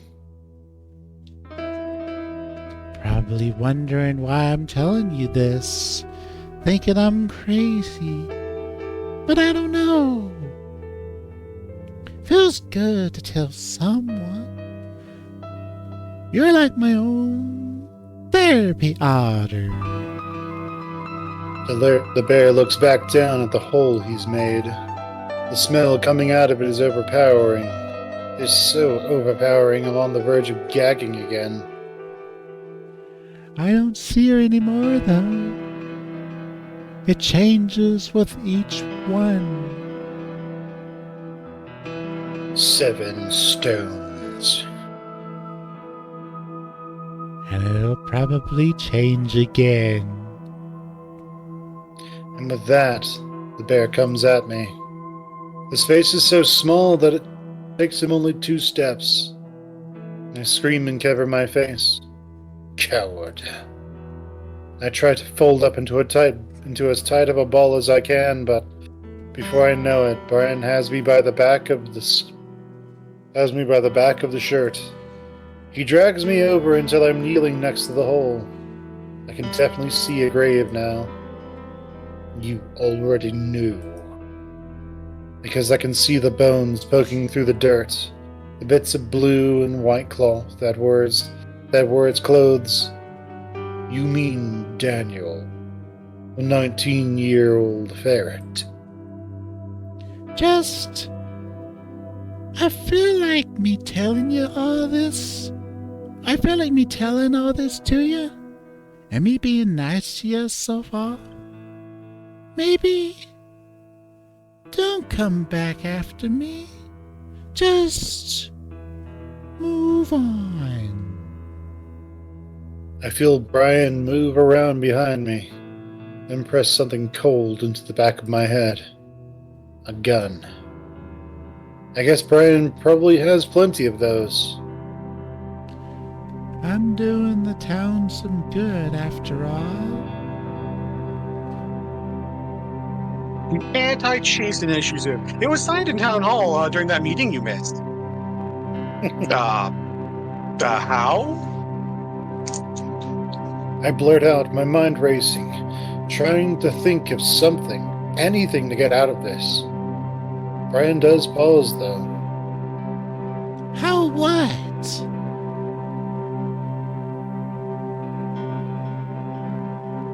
How is this helping anyone? Why are you doing this other than all the reasons you've been clearly laying out? I know. Yeah. A few seconds go by, and I'm sure I'm about to hear the crack of the pistol. The last thing I'll ever hear. You won't actually hear that. It's too close. Then Brian sighs. Lynn was right. You need to deduce, Otter. Again. Again. I feel like I should tell you everything, so you know. So you don't have to come back and fuck with me. But, Duke, he said this all started when you came back. I told you I have no idea why. My voice rises in pitch as I start to panic. Duke had already tried to kill me, even after we tried to convince him that I had nothing to do with any of this. Not any of this? Are you sure of that? I feel Brian set his feet behind me, and I can picture him getting ready to pull the trigger. I'm going to die. This keeps happening, doesn't it? This hysteria. I'm sorry. Remember, this is for the good of the town. To me, as long as this town holds its breath, letting all the evil build up until it has let it all out in one big go. Brian grips onto my head fur, pressing the barrel of the gun to the back of my head. And you brought a lot of guilt and evil with you back to this town. Maybe that was enough to push it over the edge again. Rest easy. So, in a way, it is your fault, isn't it? My eyes are watering and I don't know if it's from Brian's grip on my fur or if I'm crying. Help me! I say it to you. Okay, I have a idea. What if we just do nothing for like 5 minutes? Well, I kind of, need to pull a chase before we can move this along. Yeah, let's just not click anything then. Well, the one button they give us. Let's just take a break. Well, Yeah, I can kind of use one. I'm gonna quick save, Okay. and I Yeah, guess just we'll. in case. Save. Should I go to like the be right back, or just leave it where it is? I'd say just leave it on where it says look to the right and just leave it right Okay. there and just not click anything. Okay. Well, I'm gonna go use the restroom. Hi, me All too.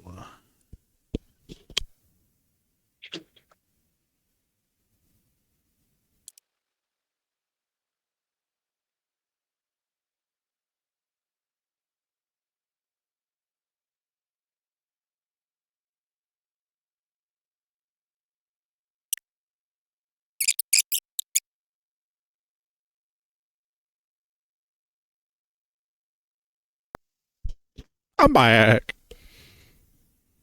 All right. Who else is back? Fenn's still doing something. Okay. I just had an idea.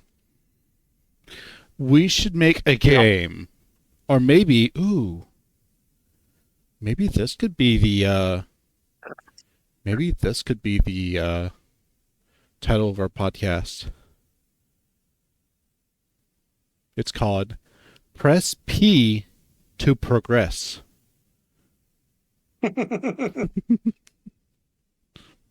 Press P to uh, I like that. move the plot along. I don't know. Yeah, that's why I say progress, like progress forward, like you progress to get Yeah. progress.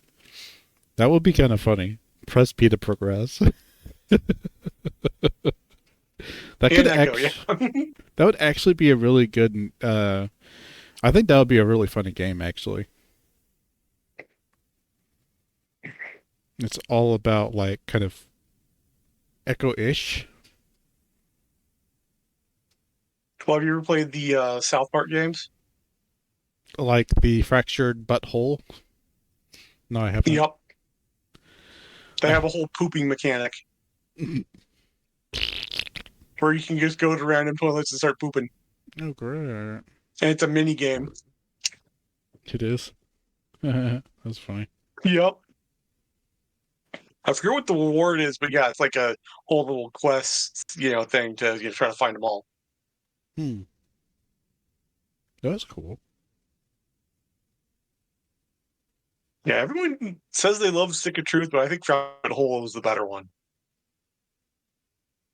I've never played any of them, but it sounds like that would be kind of fun.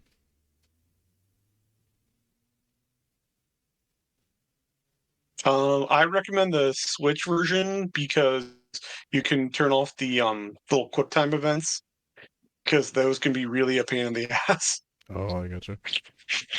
And it comes with the DLC. Okay.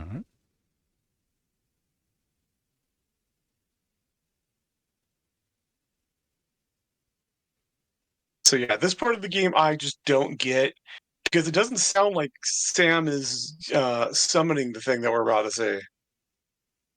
So it's just like, oh, why Chase could have just looked to the right too.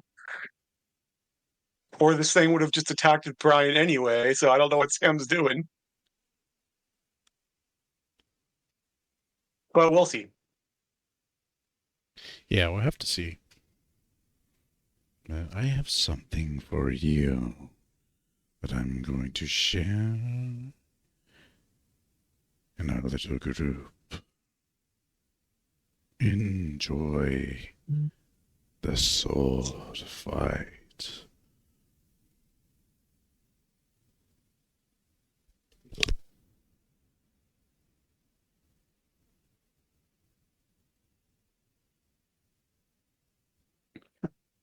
Okay. Okay, so I figured that something might happen, but it doesn't look like anything's going to happen.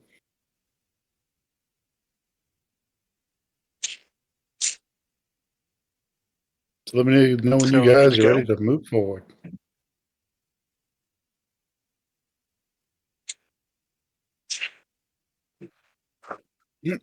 I'm ready to go. How about you guys? I'm ready. Let me just I'm good. plug in my phone real quick. Okay, I No, figured you there have was. to wait for it to die for the in the horror part.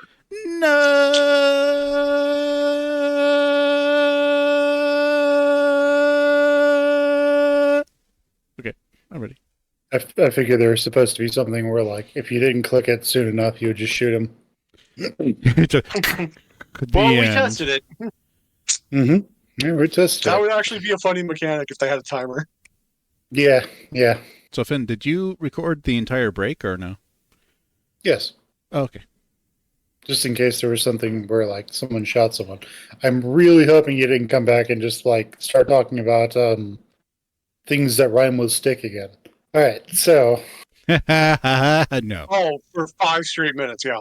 oh yeah, Nothing totally. but We were racist trying to make a rants. song for it. We were doing racist rants. Yeah, actually, that should be the song. That should be the name of the song. Racist rants. Racist rants. 5 big minutes of racist rants. Wow. Okay. Let's go ahead and move forward. All right. We look to the right. I glance to my right and see something standing in the entrance to our little hollow. This is not a hollow. It's faint either because of the dim lighting or because the thing itself isn't quite opaque. It's tall, white, gangly, and its long fingers nearly touching the ground. Its face is heart-shaped. The whiteness of it, abrupt, the whiteness of it interrupted by massive shiny black eyes in its face. It stands there, motionless, watching us. I stare back, open-mouthed. Brian must have taken notice because the next thing I know, the bear squeals. It's so loud and high-pitched that I wince. Brian lets go of me just as that thing moves. It seems to lean forward, gliding towards us, but the gliding is stilted like a film of half seconds missing from it. It flickers, seeming to turn transparent as it grows closer. The white fading to pink, then bright wed. We're almost fun. Then Very, a very bright. careful. I'm hunting lions. Bite word for a brief second before evaporating. By the way, guys, burping. go check out Isaac Arthur's channel, Futurism with Isaac Arthur. He has a speech impediment, but he talks about futurism and cool stuff all the time. Go check it out. The white fading to pink, then to bright red for a brief second before reverting. I'm frozen, kneeling as I watch. Brian backs away, then promptly steps on the flashlight. The lighting careening sideways, and I look over to see Brian's foot slip on the cylindrical flashlight before his rump comes down hard on top of it. All light is extinguished, and I can't see the thing or Brian now. I hear him, though, as he lets out another screech of pure fear like a wounded animal. I hear something else, too. A voice that's so high-pitched, babbling something fast and senseless. It's like a tape recorder being rewound. Brian's screech Brian's screeching impossibly turns up a notch, and I instinctively move forward, away from the horrible sound, and I pitch into the hole. The smell engulfs me, and I can feel the hard, knobby things in the dirt around me. Where are we going? Just taking a back road.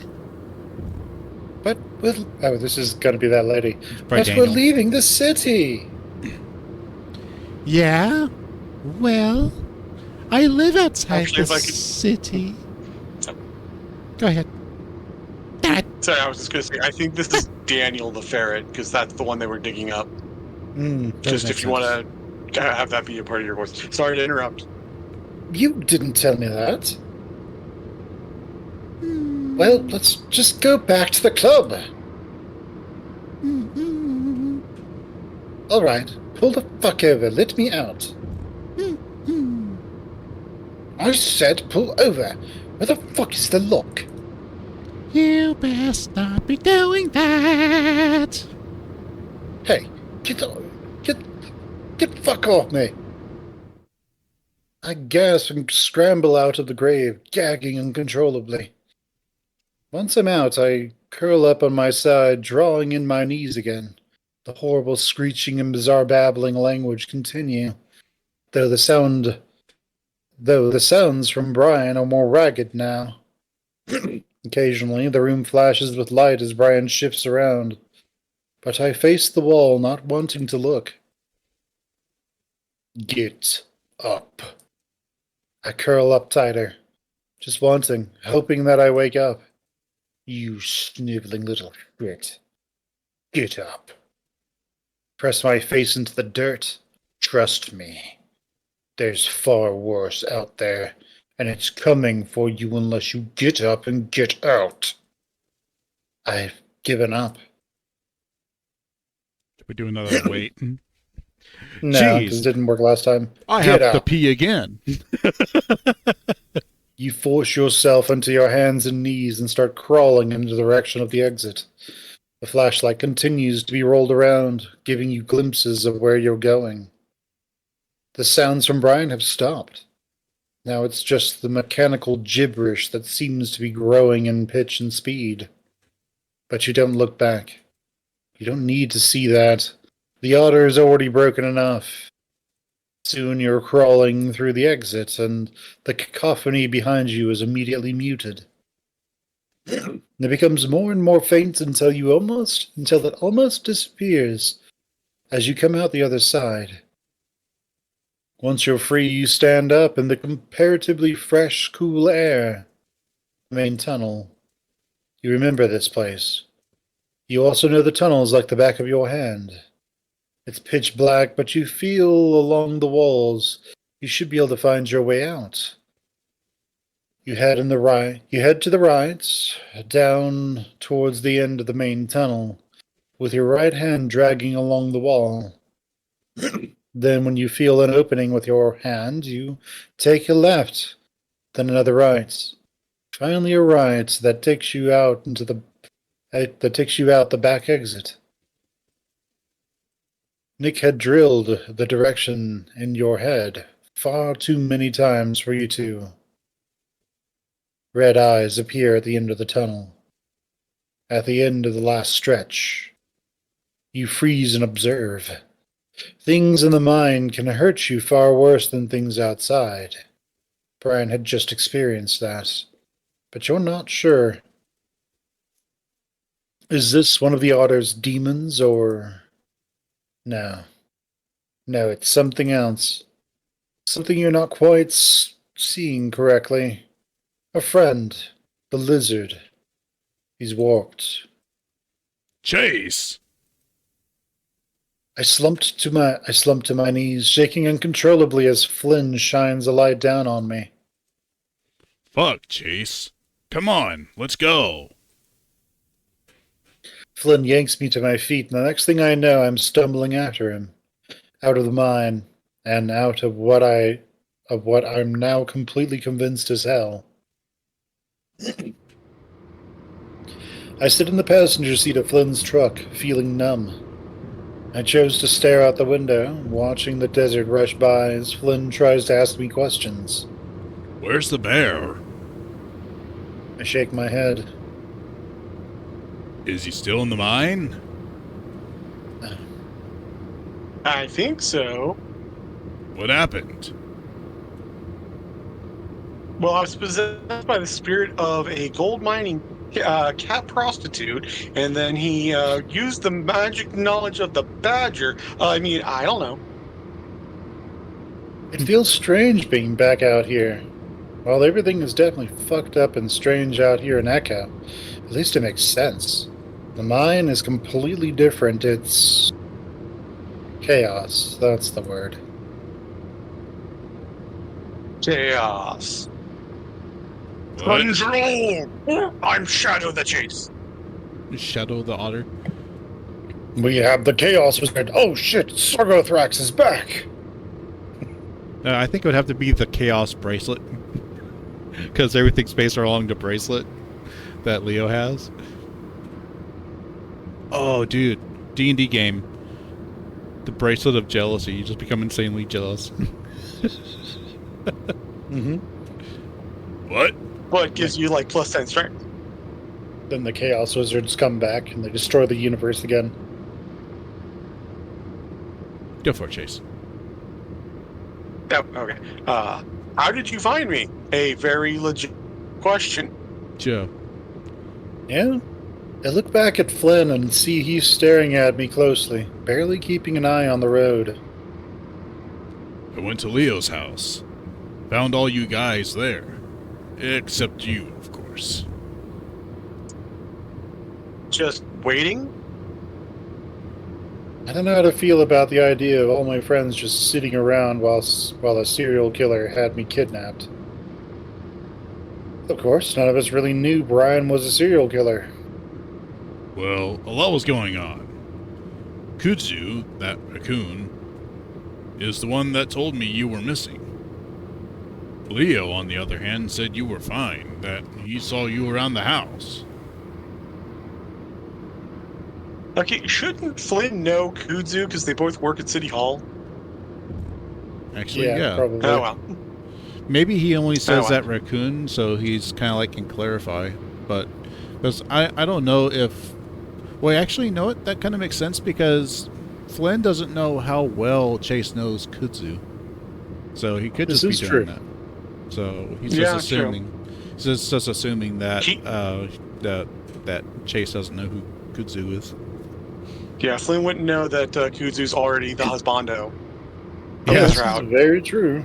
It's just woo. It's woo. It's woo. All right. It's woo. It's woo. It's woo. We're all just, what was her name? Maid Marian? Jenna who? Was it Maid Marian?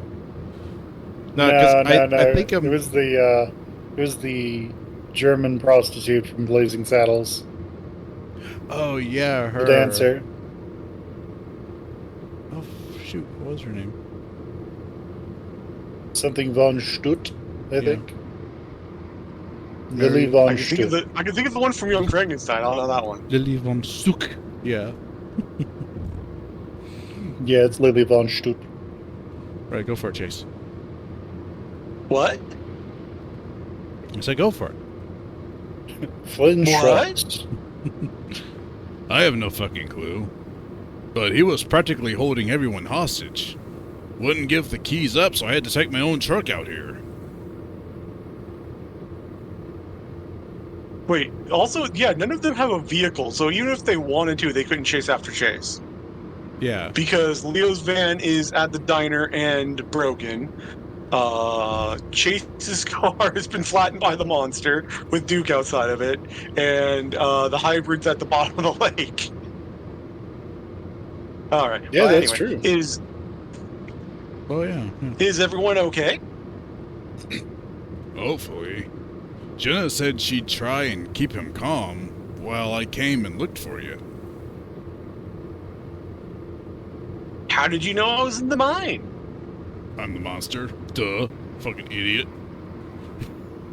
Well, Kudzu pointed out the direction you went. I drove up the canyon since that's basically the only place he could go. I saw where he'd parked and knew he'd taken you in there.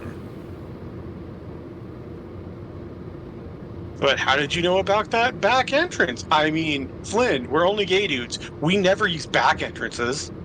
Flynn smirks as he comes out of the curvy Echo Canyon and onto a straight road to Echo. Does it really matter? Either way, I know a lot about the town and back roads. Wink, wink, nudge, nudge. I watch Flynn for a while until he finally glances back at me. What?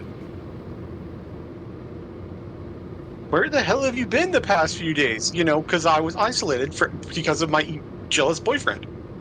Oh, you know, managing stuff, flattening cars, killing weasels, stuff. That's my theory. I'm sticking to it. Oh, in the town hall, managing stuff Stuff. like everything going on. I tried to find you guys at the hotel, at Carl's house. I didn't see anyone. Assumed you tried to leave. That answer is far from satisfactory, but I have no energy to dig deeper. So are we going back? Or are we just gonna, like, you know, Thelma and Louise's to drive off into the sunset on our own? Or into the canyon? All the above. Yep. Then what? Well, they were saying something about a train, so I assume we try to get out that way. Sounds like you already found out you can't drive out. Also, shouldn't I know about this train since I work at City Hall? Yeah. And also, out of character, yes, you should, Flynn. If anybody in the group would know that they're doing a weird train moving in the middle of the night at, like, you know, 5 a.m. at completely random times, it would be you and the mayor, yes. Who actually work in City Hall? Uh-huh. That's if it's an actually scheduled train. Just It wait. might not be. You We'll find will out. find out. We turn onto the road to Leo's house, and as I watch the house draw close, I can't help the growing sense of dread in the pit of my stomach. As soon as we step through the doorway, I'm engulfed in a combination of beige, gray, black, and white fur as I'm surrounded by my friends. Jenna, Carl, and Kudzu are all talking at once, asking me how I am, what happened, if I'm okay. Flynn puts up his hands. Guys, let him breathe. I don't think he's up for talking too much. Jenna and Carl step back, but Kudzu doesn't. He's got a hand on my shoulder, gripping it like he doesn't think I'm real. Hey, I'm sorry. I should have been more careful. I should have let you piss on my fucking carpet instead. Something. It takes me a second to realize what he's talking about. The thing that got me into Brian's trap in the first place. It makes me laugh a bit at how earnest Kudzu looks compared to what just came out of his mouth. I also realize that I want to hug him really, really badly, so I do. I feel the raccoon stiffen up for a moment, then hug back. It feels so fucking good to be in the arms of someone I trust, and it seems to break through the numbness that I'm feeling, at least for a little bit. Carl seems to take that as an invitation to hug as well, and Jenna joins in. I don't mind, and I wish I could stay like this forever. Actually, I wish this all hadn't happened in the first place.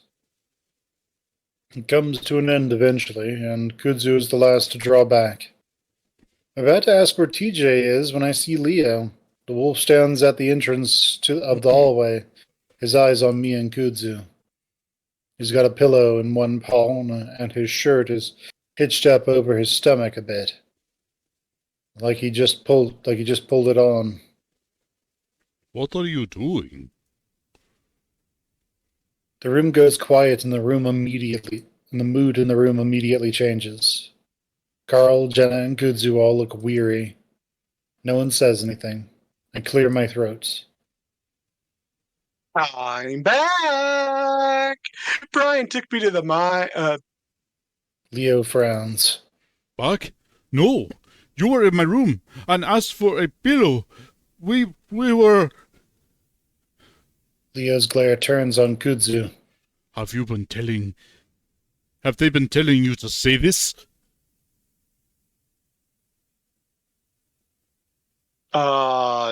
Leo, no, down, boy, down. The look on my former boyfriend's eyes is completely alien to me. I've never seen that look from him before. I guess I knew that the town, or whatever all this is, had gotten to him, but not completely taken him. No, I'm not so sure. Kudzu stands next to me, his shoulder in front of mine. Leo eyes him again before turning back to me. Just come here.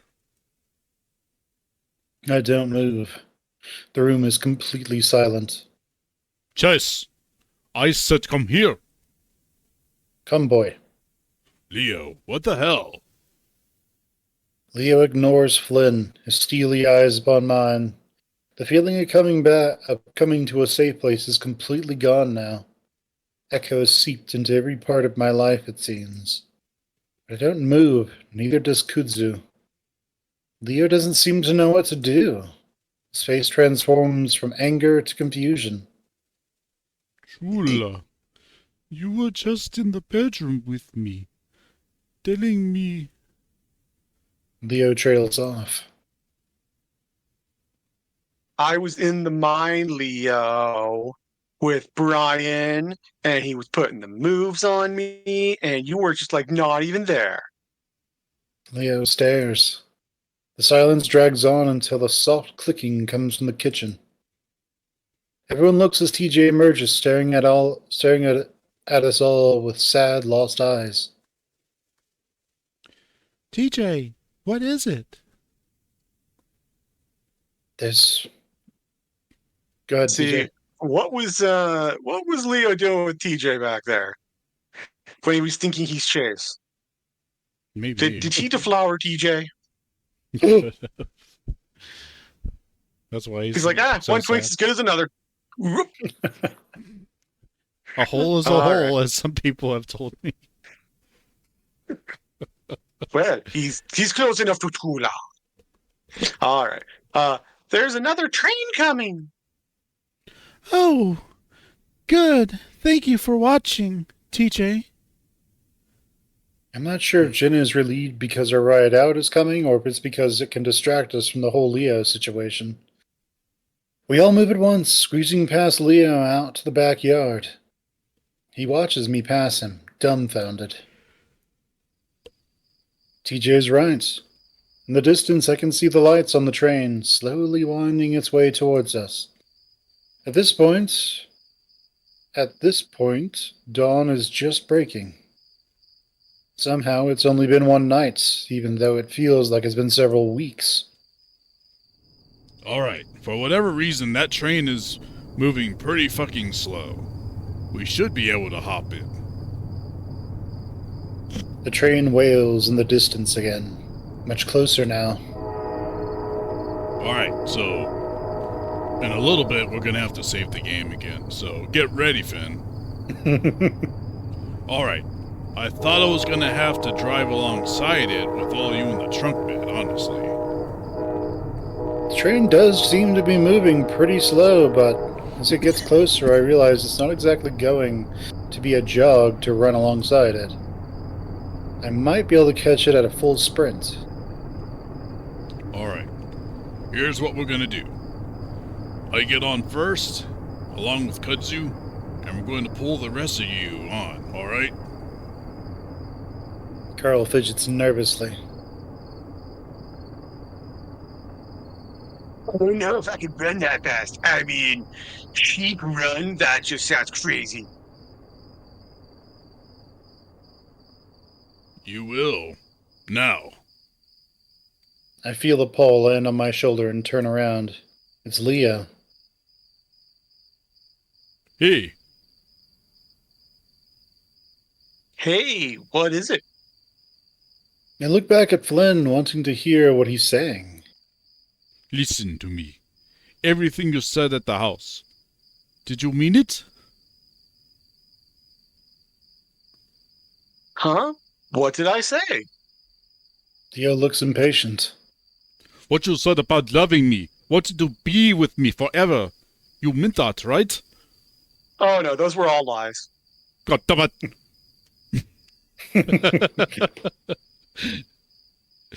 What? The train is approaching. You maybe have a minute. What the fuck? Why were you acting like you don't fucking remember? Leo bristles, teeth bared, eyes narrowing. Oh my god. Leo, let's just get out of here first, and I will fill your head with more lies, and then we could all do stuff later. Yeah! I start to back away towards the others as they continue to discuss jumping on the train. Like, no, man. Leo grabs my shoulder, looking me right in the eye. He makes an effort to calm down, closing his eyes a moment before opening them.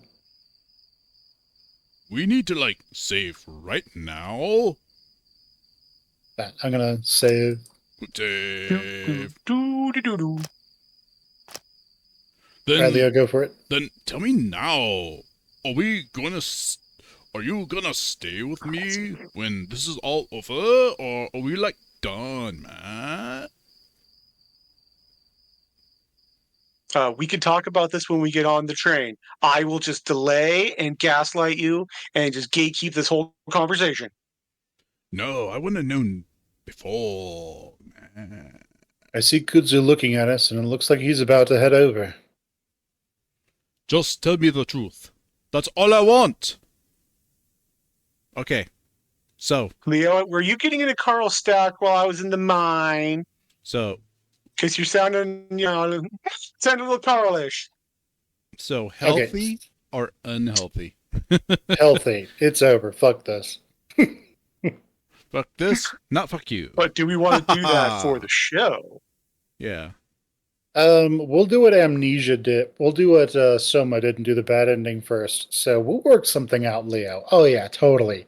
Because someone who's going batshit insane and Cuckoo for Echo Puffs. who was just, Cocoa for Cocoa Puffs, as Kaiser said, who is nuts and is hallucinating that we're there while we're, essentially getting murdered. Yeah, totally. Totally. We're gonna work it out. Yeah. It'll work. No problem, buddy. I promise when we go for it, Chase. I promise. When we get on that train, we'll figure everything out, okay? Leo watches me carefully, looking unsure. Kudzu is next to me at that moment, though, and he pulls me back towards the group. Come on, we're going now. Leo's eyes flash as he watches, his teeth showing. I don't have time to try and console him anymore because the train starts pulling up. Run! Flynn shoves Carl forward and the ram takes off alongside the rails, looking over his shoulder at the train. The next thing I know, we're all running after Carl as the train catches up. I look back. Flynn waves both arms at the locomotive as it whizzes past, but there isn't a reaction from the driver. I don't see it. I have just enough time to read the letters on the side of the engine. Prescott Railway, before it's moving past me down the tracks. I realize then that the train is quite short, maybe only 5 cars in all. We won't have many chances. Kudzu! Flynn points at the car Caboose. Flynn points at the caboose and starts running beside it. Next to two little steps that drop down at the very end of from the platform. Gracefully, the lizard jumps, landing on his feet on the step as his hands scramble for some kind of purchase. He finds it and pulls himself in. The next second, he's reaching out, holding onto the handle on the caboose as he grabs one of Kudzu's paws. With much more ease than Flynn had, Kudzu jumps onto the steps and pulls himself into the platform. All employees. Oh, employees. I pass Carl at this point, the ram already losing steam. He calls after me in a hoarse, ragged voice. I'm not gonna mint you. Flynn grabs the ram as they pass, and Carl skips on the uneven ground. And for a horrifying moment, I think he's gonna fall. But Kudzu leans in and snatches him up as well, practically lifting Carl into the platform. I just have this idea that like they grab onto Carl's horns and try to lift him up on that, and then there's like this two loud pops and they just are holding his horns, Like, damn it. and then Carl's just like rolling. Oh, ow, my head! Oh! Jenna, who's right beside me, is next, reaching out a paw to Flynn. He grabs it and Jenna easily jumps on over the two steps. I think it's my turn next, but TJ slows down abruptly, and I make to the side to move for him. Flynn grabs his arm, and TJ hesitates several times before Kudzu gets a grip on him as well. He's able to step up onto the first step. It's then that I realize that the train is picking up speed, and I'm starting to slow down. I move up besides the caboose, seeing Flynn's outstretched hand. Meadow next to it, I can see how terrifying that is. The wheels clack loudly in my ears, and I have no idea how I'm going to lift one leg up while keeping up this speed. But I get a grasp on Flynn's hand and see Kudzu's paw reaching out as well. The train is going way too fast now, and I know I'll only have one chance at this. I pull down on their hands and lift my feet up to land on the last step. Once my feet make contact, relief floods through me. I can feel myself as I grin and take the first step up. Then I hear the sound of stomping footsteps behind me. I look up and see Leos running right next to me, snarling with every breath. I start to move quickly, wanting to be out of the way of Leo's turn, but that's when I see him already reaching out for me. His anchor bracelet glints in the moonlight. I don't have time to think as the wolf grabs the back of my shirt and pulls hard. I hear threads pop in my collar as I'm choked. I lose grip on Flynn and Kudzu. As I fall, I reach out and grab the railing of the platform. In doing so, my legs swing under the train, and I lose my grip. I hit the ground hard and roll several times before something catches my legs. I'm pulled violently with the train, and an unbelievable pressure squeezes me like my calves are caught in a vice. Suddenly, the train lets me go, and I come to an abrupt, sliding stop in the gravel. I lay there, stunned, feeling nothing. And then an almighty throb goes through my legs. I gasp and push myself up, and see my feet missing. I stare as my legs seem to end where the ends of my pants do. A dark stain pools out into the ground around them. I can't think. I don't know what to think. Juice! I look up and see just Kudzu limping towards me. I wonder if he's missing a foot too, but no, just limping on it. As he approaches, I point to my missing feet like maybe he'll have an answer to what just happened. Fuck. Immediately, the raccoon drops down beside me, reaching for his waist. He's undoing his belt, and I'm about to tell him now is not the time for that kind of stuff. But then he starts putting the belt around one of my calves. That's when he lifts the pant leg and I get a glimpse of the ragged flesh and fur, blood and the white of bone. Leo, you're a fucking dumbass. Give me your other belts. I hear footsteps behind me. Take it. Kudzu slumps down over my leg, and I wonder if he's trying to stop the bleeding with his body. A similar dark puddle starts to form around his head and face. Shit. I reach out and press a paw to his head, wishing I wore a belt so I could put it around his neck. That was definitely not the time for that, Chase. You kink much? Oh, no, no, no!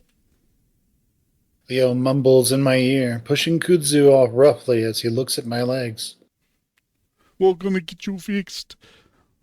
I didn't mean for this to happen, but we'll figure something out. I'm an auto mechanic. We'll just... It'll buff out, Chase. It will buff out. I will get my ratchet set and just tighten those bolts back on. I'll get my ratchet set and just ratchet your feet back on. It'll be great. You're fixed, Chase. You're now the There $6 million otter. Just think there probably is like a universe where they just slap prosthetics on Chase's legs and he's just fine. It's like a Cyber Echo 2027. Well, again, it's like B-Stars. He just has, he just gets new feet. The wolf slides his arm around me and picks me up. And the world tilts. Leo flashes me a grin from across the table as my mom turns away to get drinks from the fridge. This is going to be way better than I thought it would be. My dad asks Leo what he's doing for a living, and the wolf tells him he's already got a high-paying job at an auto repair shop. At the same time, he's playing footsies with me under the table. Bleeding stubs. My legs are throbbing regularly now, and not even really hurting. I squint against the bright light of the bathroom as Leo flips it on. He turns on the bathtub. Oh, yeah, this is definitely a fantastic idea. Just put someone who's exsanguinating in water. Yeah, this will work out great. Warm water to really keep that blood flowing. Mm-hmm. He turns to the bathroom, and I see a bright streak of red on the wall after he does. Ew. Then he lays me down in the tub and starts to wrap stuff around my legs. It does start to hurt then, and I groan. Shh, don't worry. It's fine. This is gonna fix you up completely. The end of the bathtub is completely red. I lay my head on Leo's chest as he taps away texts on his phone. I love days like this. We have the whole afternoon free and we choose to do nothing. It's peaceful and quiet. I love the way the late afternoon sun pours through the window and warms my fur, while at the same time being cooled by the fan. I realize then that I want to spend the rest of my life with this wolf. Don't worry, you will. Mm-hmm. Leo nuzzles my neck and head fur, mumbling into my ear, but I can't really understand him. I look down and see that my pants are off and I'm just in my boxers. The ends of my legs are wrapped in red bandages, completely soaked through, soaked into the bed I'm laying in. I start to reach towards them, but my hand is shaking so hard and Leo grabs it and pulls it back to my chest. I'm really cold. Blood loss will do that to you. Yeah. In response, Leo draws closer and spoons me. Early morning light is pouring through the window, and I think I can hear sirens. Leo muzzles my ear again, and I try to pull away, but he holds me tight. Like you said, we're gonna work something out. I knew it would be easier to do that here, in the Echo, where we started. Seeing you leave on the train was too much. Something leers at me from the corner of the room. Leo gazes at me with pure, unconditional love as he pulls back from our kiss. My first kiss. My excitement comes out in a burst of giggles, and I hug my wolf. I hug my wolf to my body, feeling his soft warmth against me. The wolf hugs back, and we stay like that for a long time. I don't even mind that it's in this run-down train yard in the middle of a hot desert. I'm in love with him. He holds me tight. The throbbing in my legs has stopped. I'm not cold anymore either, just empty. That creature stares at me from the corner, red and grotesque. I stare back as my vision slowly fades. I don't feel anything anymore.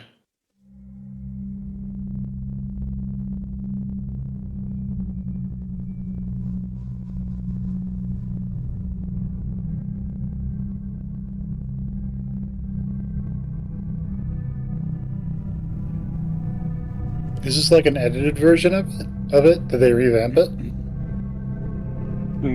What do you mean? Or is there more after the credits? Nope. No, he just died. Yeah, he just dies. Yeah. So what do you think, Finn?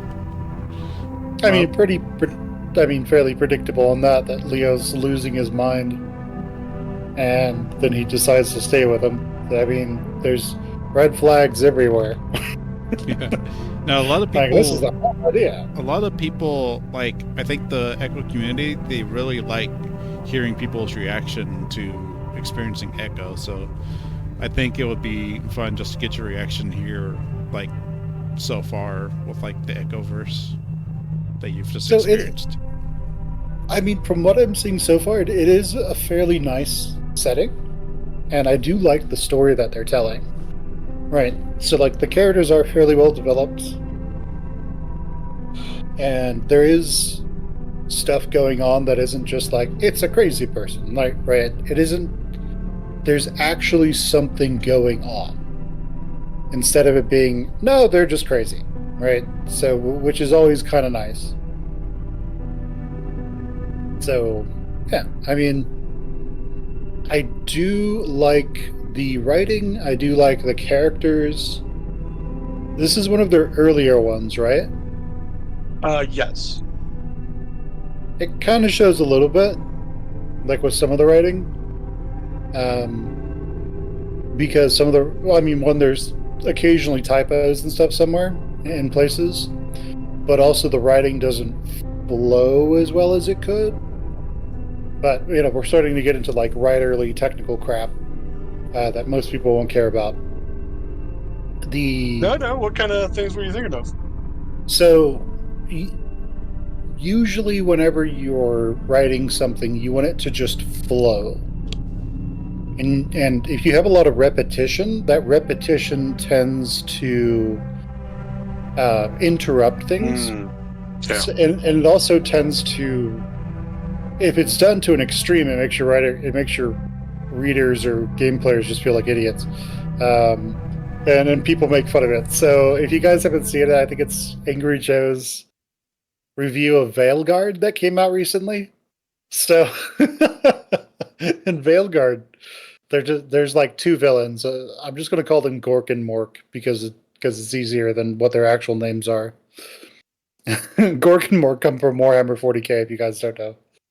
So, like in Veilguard, the main plot is that there's like these two bad guys who come back, and they're trying to like destroy the world or take over the world or something. They're like gods, basically. And so all the bad stuff is happening because of them. So there's this scene early on in the game where they're talking about these two bad guys. And the thing is they just don't use pronouns for some reason. They don't say them. The writers didn't make one character use female pronouns and another character use male pronouns. So I think they're both supposed to be guys or something along those lines. I have no idea. Haven't played it. But what this translates to is just like, oh no, Gork and Mork is coming. Will we use this weapon to fight Gork and Mork? This weapon is great against those. Yes, Gork and Mork. They will destroy the world if we don't stop Gork and Mork. So there were like a handful of times where stuff seemed like they could have maybe used pronouns or something like it for a room that they're in or something. Like the writers were being a bit like the writers were concerned that you might not understand. But then again, they might have like showed it to a focus group and they said, "Hey, we don't understand, so we need clarification," which is completely valid. But yeah, there's just some writing things where I think that maybe, just maybe, this was one of their earlier ones and they were still trying to get their stride in that. I did like how when there's weird spooky stuff going on, like a voice inside Chase's head talking to him, they used a completely different font that you haven't seen before. That's good to do because it silos all of that and tells you something strange is going on. And really, that's the benefit of visual novels over just like a book. Because of visual novels, you can get away with changing fonts, with making things look different, with using sound cues, and it works pretty well. Yeah, it works pretty well. I am like curious as to why they haven't tried to monetize this stuff. It's all Patreon. Yeah, they have a Patreon, but yeah, at least they do now. They might not have back in the beginning, but yeah, I mean everything works fine. The characters kind of work. We obviously with the character we've seen mostly is just Leo and Kudzu. Jenna comes back in the very end. Yeah, clearly we need more Carl. More Carl everywhere. Mm-hmm. Totes. Um, but yeah, the writing's pretty good. The universe is set up pretty well. I am curious as to whether the flying saucers were actually flying saucers that he saw, or if he was just hallucinating. Because I am aware that this is in the greater Ad Astra universe, though I don't know really anything about it. That's more of a me thing. Oh, okay. Okay, so he's just literally just hallucinating. Possibly, but then again, Yeah, you never know. there's plenty of weird stuff, already there, so Mm-hmm. different kind of aliens other than the Galaxias could be out there. Yeah, that's true. So, which character so far do you like the most, or do you need more experience with these characters to really dig down and be like, or really settle down and say you like this one over the others more? I mean, I like Jenna and TJ. Leo's just crazy. Flynn is. I kind of. So I kind of like Jenna, TJ, and Flynn for their own reasons. Carl's just a fat stoner. He probably has more depth, but he just seems to. I mean, obviously, Echo is impacting Carl. So that's kind of like demotivating him from doing anything that he wants to do or finding anything he would like to do. But Jenna seems to be she kind of tells you what's on her mind, tells you what she's thinking. Jenna does. TJ is, he's a character that seems like he has a lot of troubles, but he still seems to be trying to shoot straight. And Flynn is that group, what's up? Oh yeah, and which is Flynn is very much Flynn makes me think of like that lawful neutral character who just tells you exactly what is on his mind. Flynn is the friend that you always want. Flynn is the friend that you need but never really want when things are going badly. I think we've all had that experience with those friends. It's like, it's the friend who just tells you that something is absolutely stupid and nonsensical, so stop doing it and go do something else. Flynn is the friend who's just like, what are you doing? Why are you wasting your time with this bullshit? Go get your life together and go do things. Go do this. Why did you decide to do that thing? That obviously doesn't make any sense. Go Yeah. do this thing that does make sense, right? And you He's the find one. out. Oh, sorry. He's the one who holds you accountable for your bullshit. Like everybody needs someone like that. You will literally, when you go into almost any business, a high-end business, corporations and such, you will always have that one person there who is not in like the C class, the CEOs, CFOs. You always have that one person who is not who is not a C class executive, but tells them exactly what is on his mind and what he thinks of their decisions. And they actually listen to this person. Sometimes that's their lead attorney or something. Maybe it's somebody, because the head attorney in a major corporation is effectively a C class executive. Sits in on their meetings and everything. But you'll have that person, and they all listen to him because it's just like that's the person who is honest with them. He knows, he or she knows, he, she, they know that their position, their job is not at risk for telling the CEO that this was a dumb fucking decision. They know it. I doubt Elon Musk has one of those. No, I doubt that as well.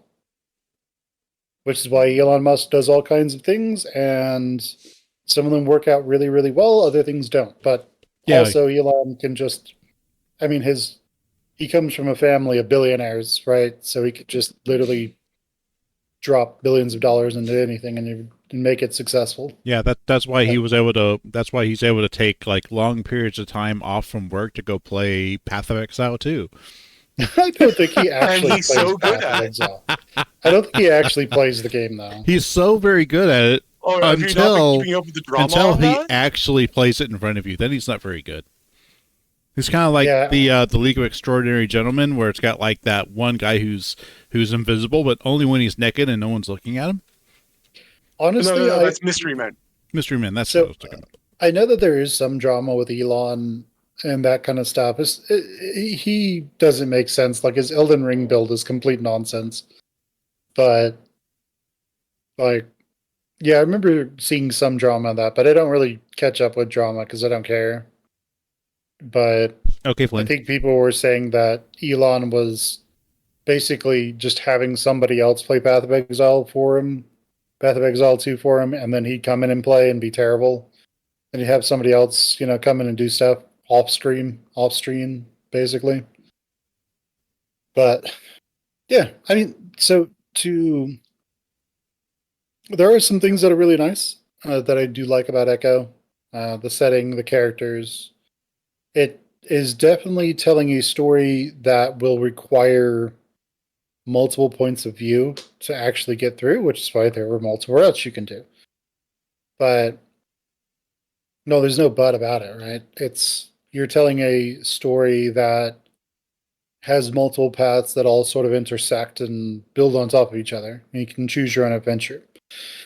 Which is literally what visual novels are good at. So the choose your own adventure books that me and Tats had as a kid, and Kaiser as well, like Goosebumps and stuff. Let's go.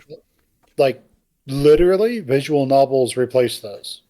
It was in the 90s in Japan, and then it sort of just spread out from there. I do like that the game does have good pacing. So you do typically have points of everything's fine and slowing down, and then stuff goes horribly wrong, and then stuff goes going nicely and slowly again. So there are those things. Yeah. I don't like that Chase is such a wet noodle, I guess. He's just so useless. Would he be considered hot garbage, or is that reserved for something else? I mean, Hot Garbage is more of like a bad character, like flat out bad character.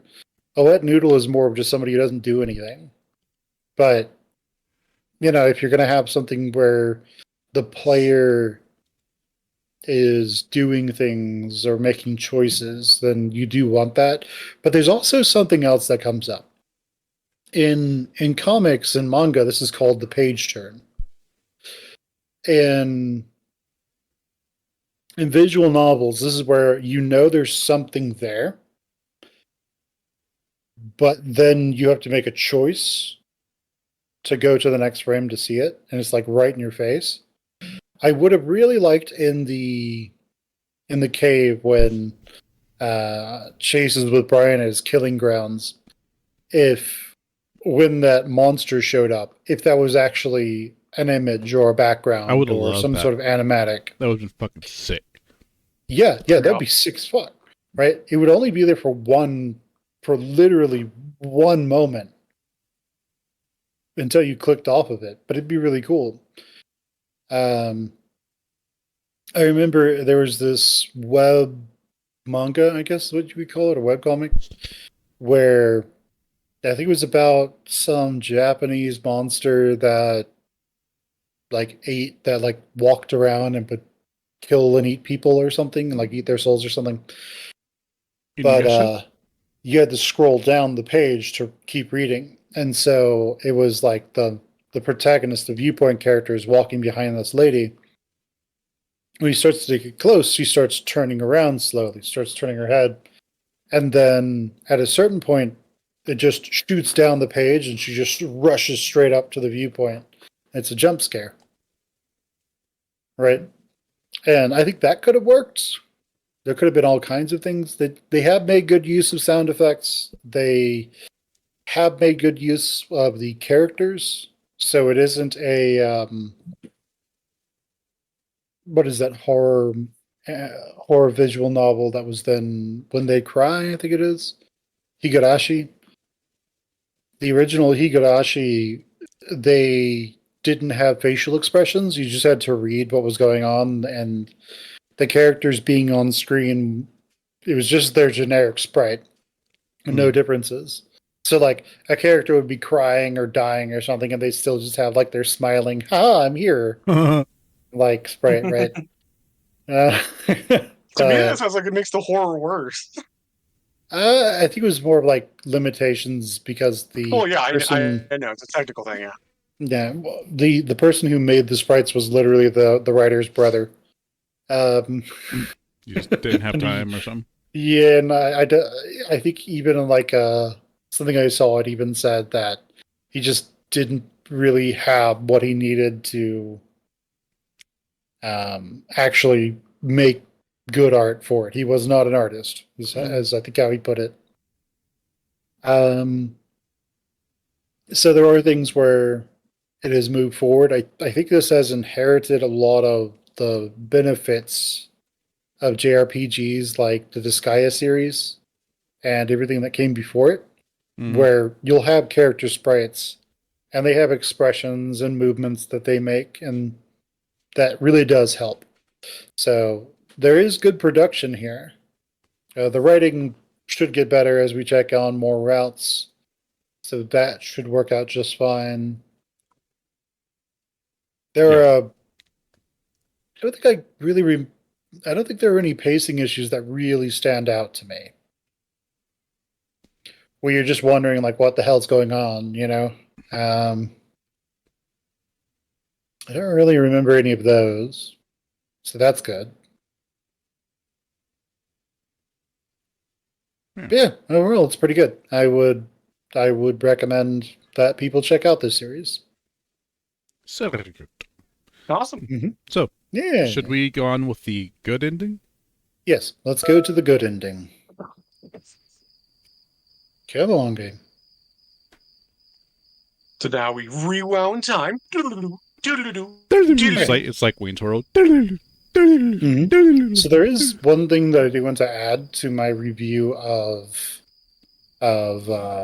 Echo, and that is really that there are some lost opportunities. I did talk about the visuals, but like at the end, think of how much more impactful it would be if we saw this thing. Right. So that's just the lost opportunities where there really could have just been something that we, the players, see, we're seeing what Chase is seeing. So, but yeah, I mean, everything sort of works pretty well. All right, I'm going to load.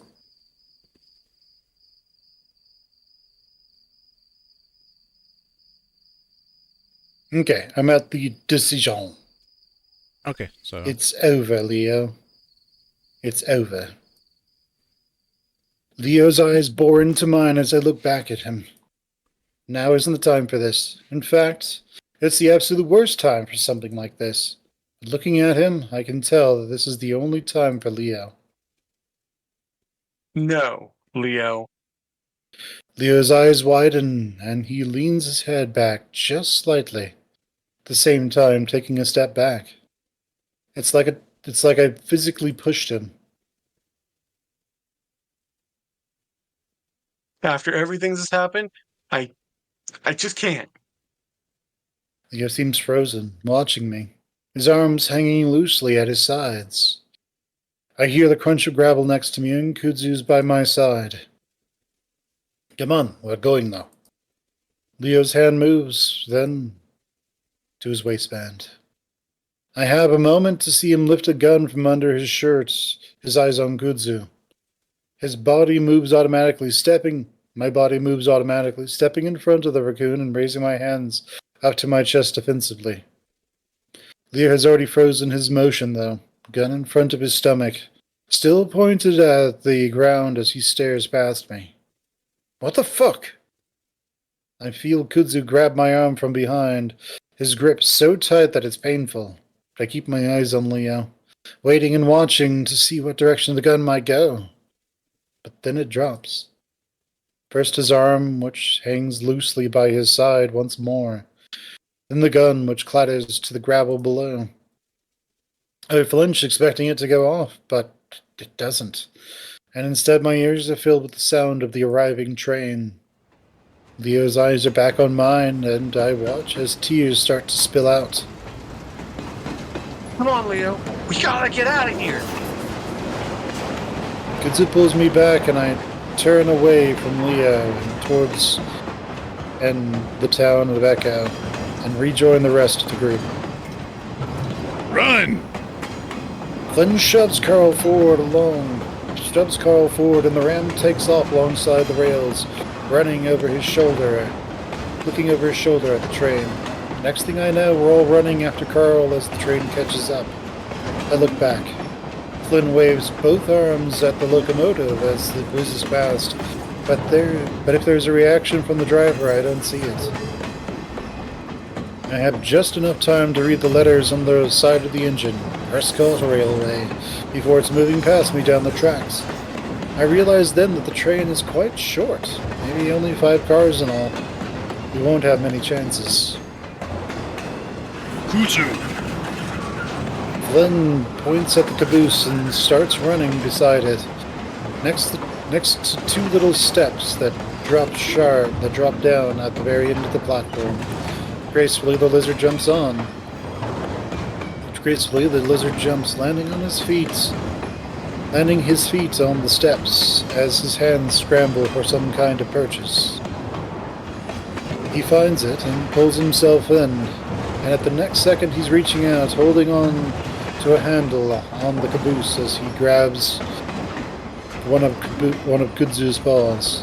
With much more ease than Flynn had, Kudzu jumps onto the steps and pulls himself onto the platform. Past Carl at this point, the ram already losing steam. He calls after me in a hoarse, ragged voice.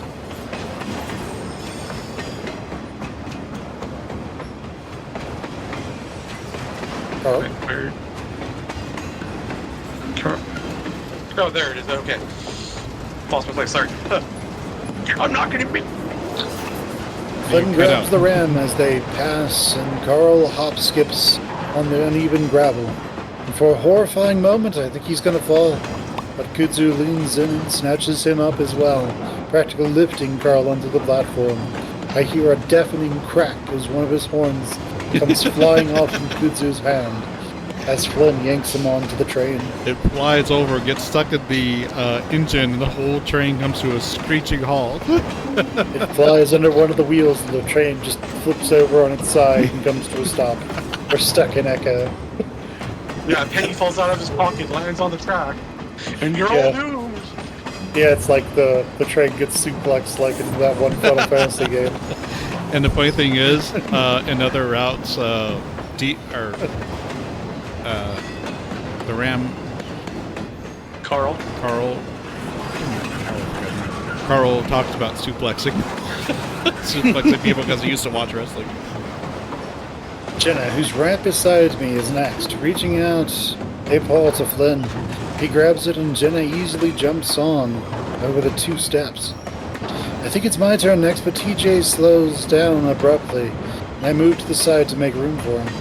Flynn grabs his arm, and TJ hesitates several times before Kudzu gets a grip on him as well, and he's able to step up into the first step.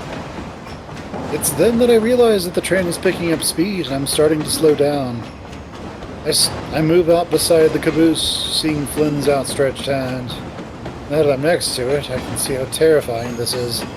The wheels clack loudly in my ears, and I have no idea how I'm going to lift one leg up while keeping up this speed. But I get a grasp on Flynn's hand, and I see Kudzu's paw reaching out as well. The train is going way too fast, and I know I'm only going to have one chance at this. I pull down on their hands and lift my feet up to land on the last step.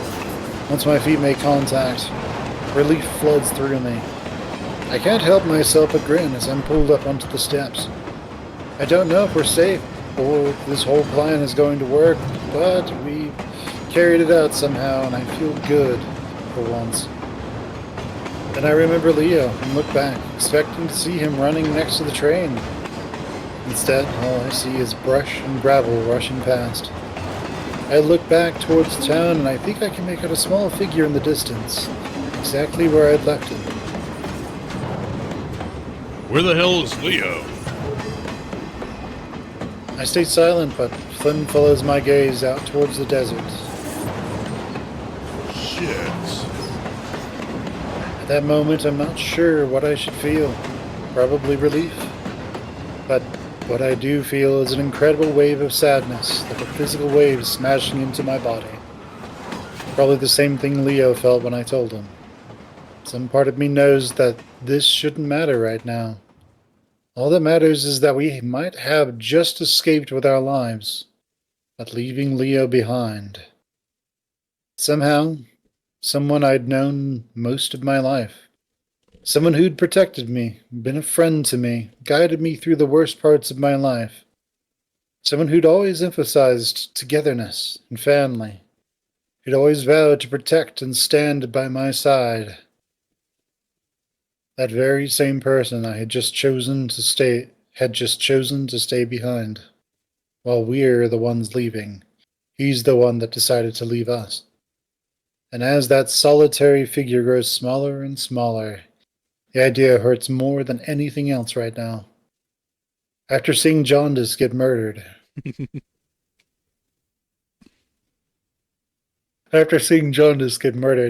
after being tortured by Brian, after nearly being murdered in a mine, his separation from my best friend is the knife being twisted into my chest. I sink to my knees, holding onto the railing, wondering if I should have stayed behind.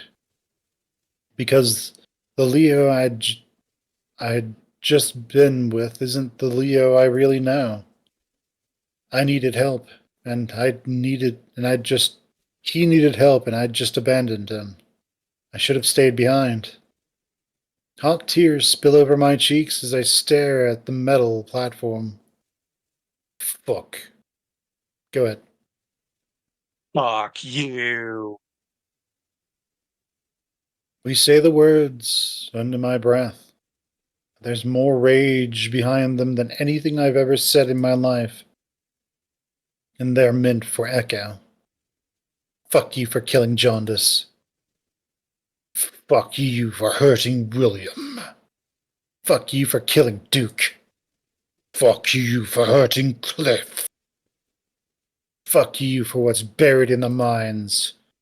Fuck you for hurting Nick.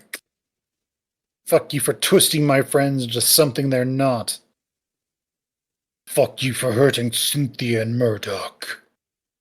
And fuck you for ruining my life. I sit there on my knees, sobbing hard, like I'm crying for two people at once. I can't see Leo anymore, but the thought of him alone and probably hurting like me is too much.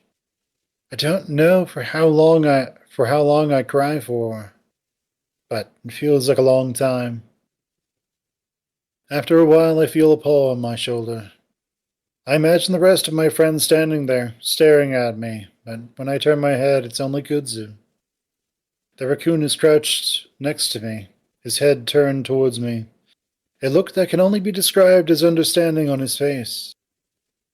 In a bit of a daze, I rub my face on my shoulder to clear my vision.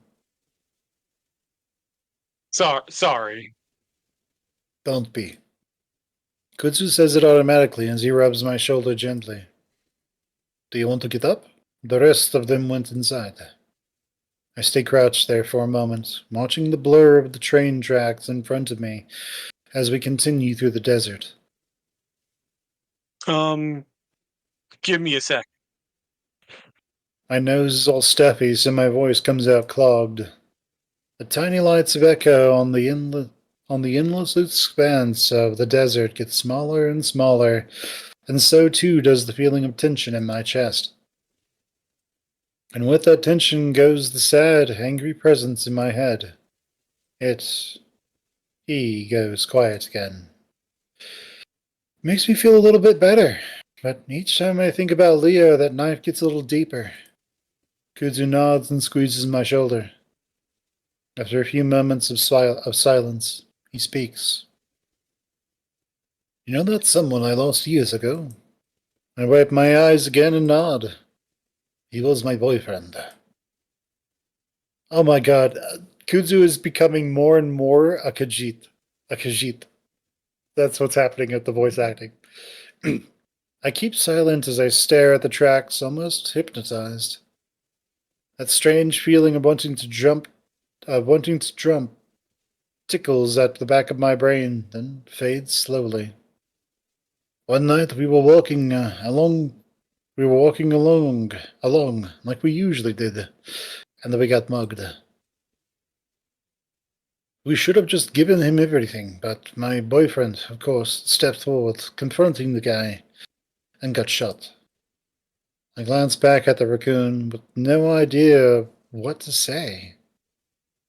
Kudzu shakes his head like he's coming out of a dream. I'm just saying that I'm here. I might know what this feels like, you know? I cough a little to clear my throat. I mean, he didn't die yet. Kudzu shrugs. Breaking up can feel like that sometimes. It's a lot more than just that. It was all of that. I wave in the direction of the town. It just feels like I lost him right when we got away.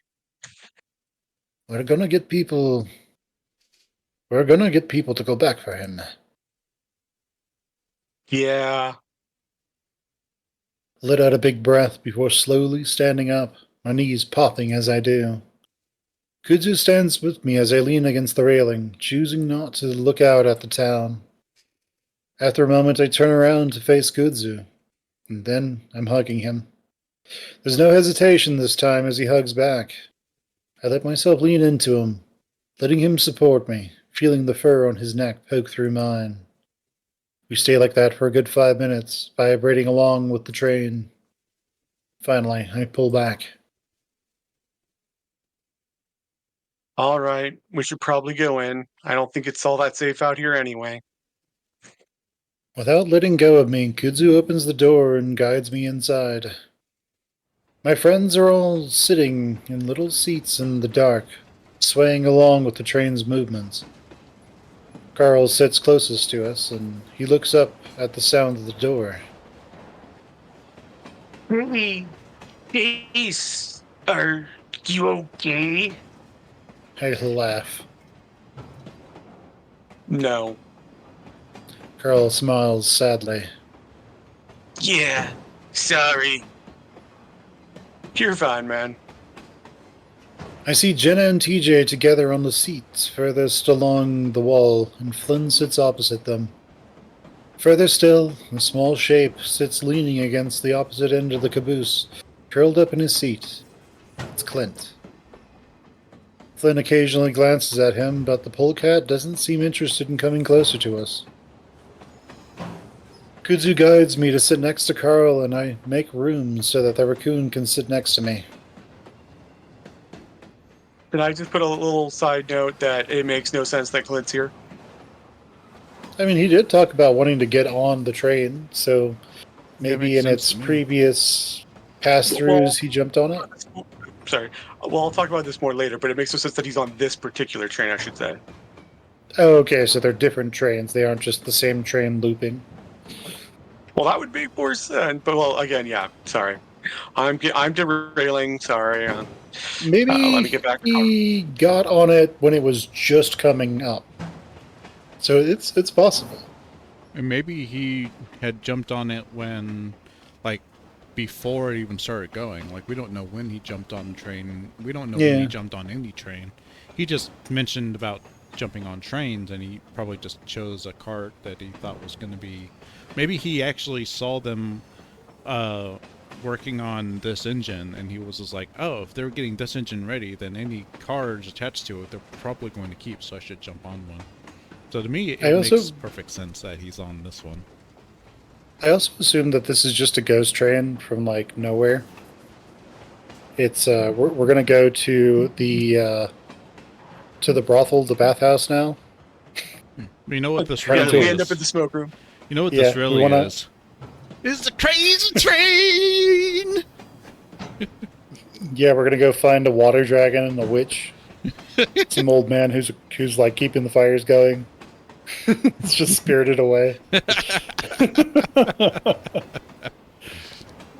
All right, Carl, go for it. Yeah, we could talk about the train hijinks later, but yeah, I'm just putting a red flag here of I don't agree with that. But all right. Yeah, writers. Anyway, yeah, who would be a writer? That's just a terrible profession. Go, go, go! So, where do you think we're going? I feel I mean, other Carl. than hell. I feel Carl twitching. Well, they just came from hell. I feel Carl twitching against me as he sits there, hunched over. That's true, too. Anywhere's better, as long as it's not hell, I guess. I guess. But wouldn't they have like cool parties? Because like all the cool gays are down there. Yeah. Kudzu's arm goes around my shoulder automatically, and we sit there and we sit in silence for what feels like a long, long time. I don't mind it. I wouldn't mind if this were the rest of my life, honestly. For the first time in several days, I feel calm and safe. You know, it's like a Doctor Who like episode actually has that where people are just in cars going around a big circle for years and years. It was like, yeah, you probably not want this to be the rest of your life, Chase. Soon enough, though, the darkness of the caboose is illuminated with occasional flashes of light. Flynn looks out the window. Peyton. With a grating screech, the train starts slowing down. I'm a little surprised. I guess they thought the train wasn't real and it would just go on forever. But now it comes to a slow, stuttering stop. We all sit in the dark, quiet. We all sit in the dark, quiet, listening. We all sit in the dark, quiet, listening. And then Flynn stands up and opens the door. Soft orange light spills inside. What the hell? Out of the doorway, I see a row of train tracks occupied by boxcars. Someone moves into view, an older-looking fox in overalls. He stares up at us like we're aliens. Where the hell did you come from? A moment of silence goes by before Flynn clears his throat.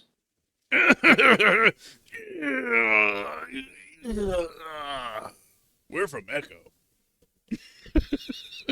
He clears his throat and stretches. Mm-hmm.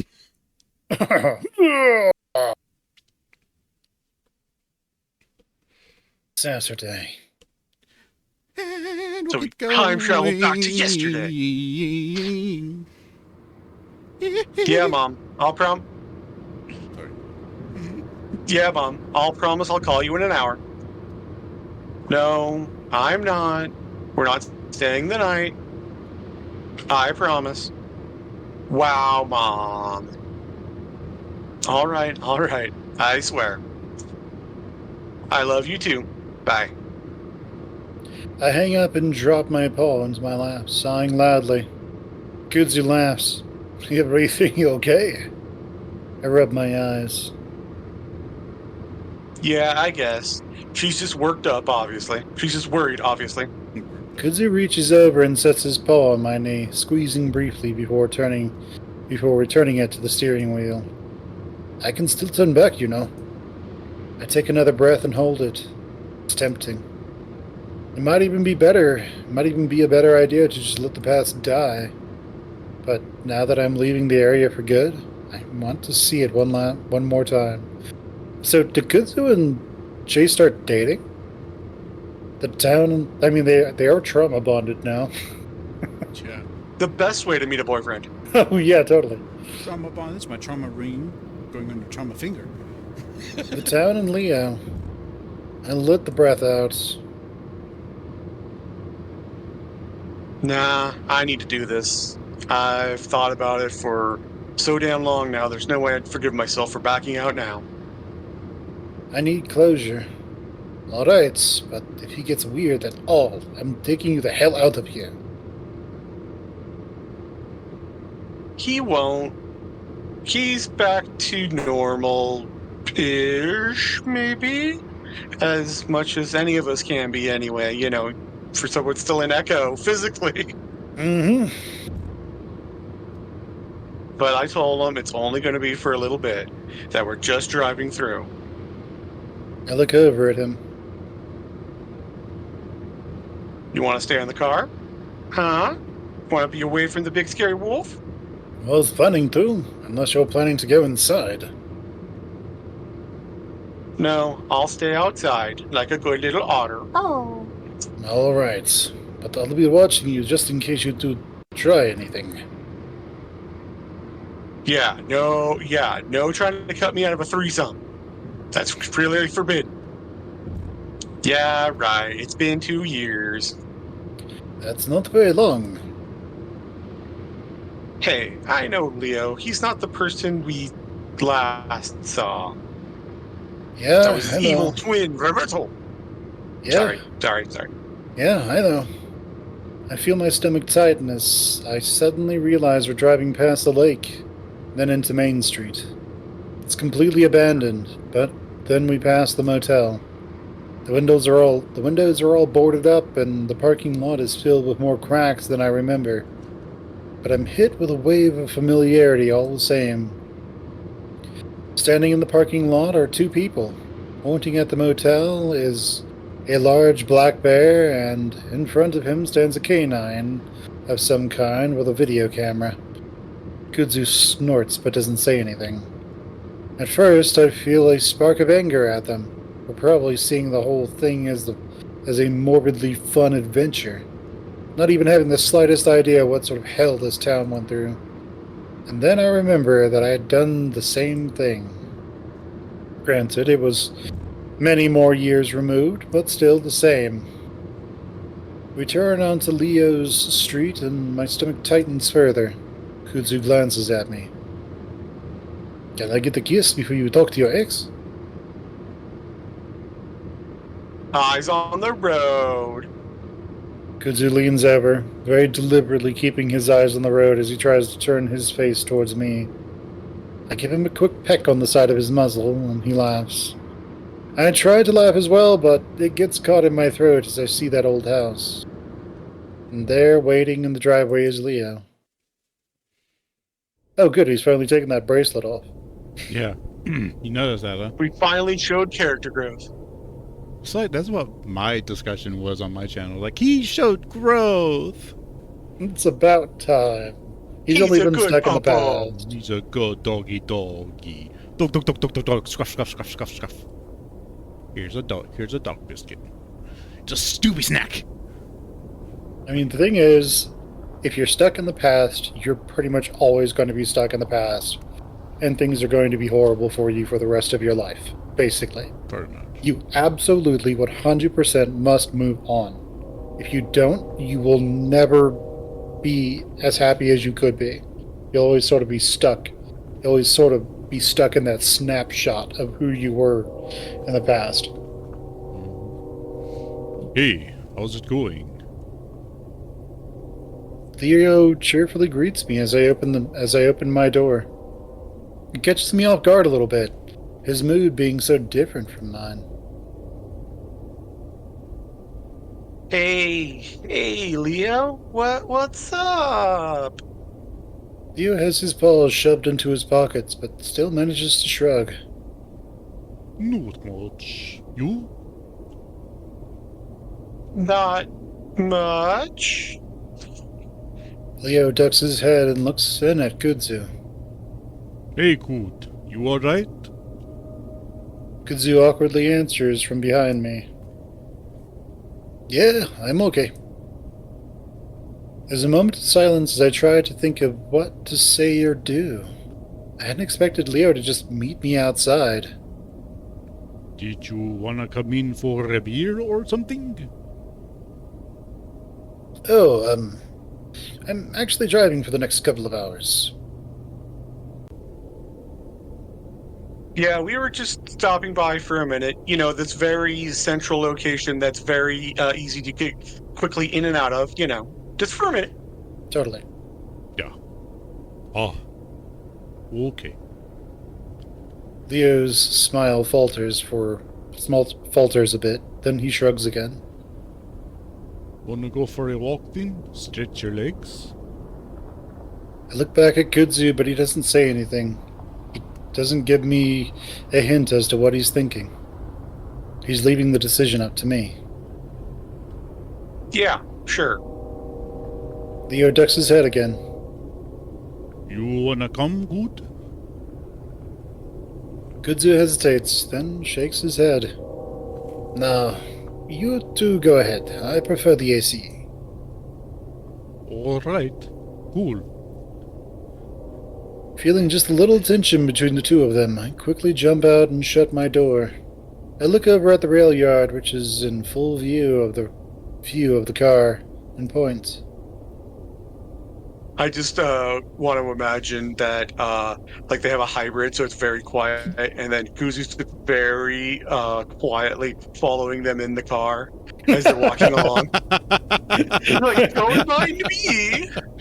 Don't mind me, I'm just making sure you're not going to... Oh! Put it on the gas, run him over! You just hear like the really low sound of like gravel getting run over. All right. Want to walk over there? Sure. So you've just been hanging out here for the past 2 years? A little bit. Spent a lot of time at my parents'. I'm moving back in with them right now, actually. Oh, yeah? Yeah, it sucks. But honestly, I can't stand all the vultures scavenging around for stories right here. Sounds like it. But at least you'll be around other people, right? Yeah.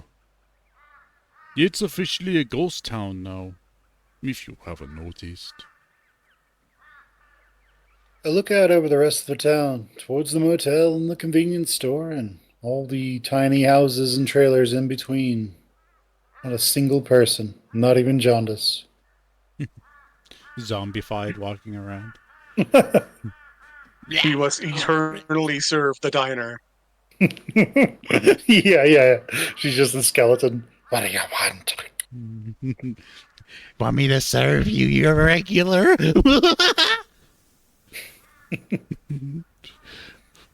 I actually visited Carl once in a while over the summer. He nods up towards the mountains, and I see that big mansion glinting in the sunset.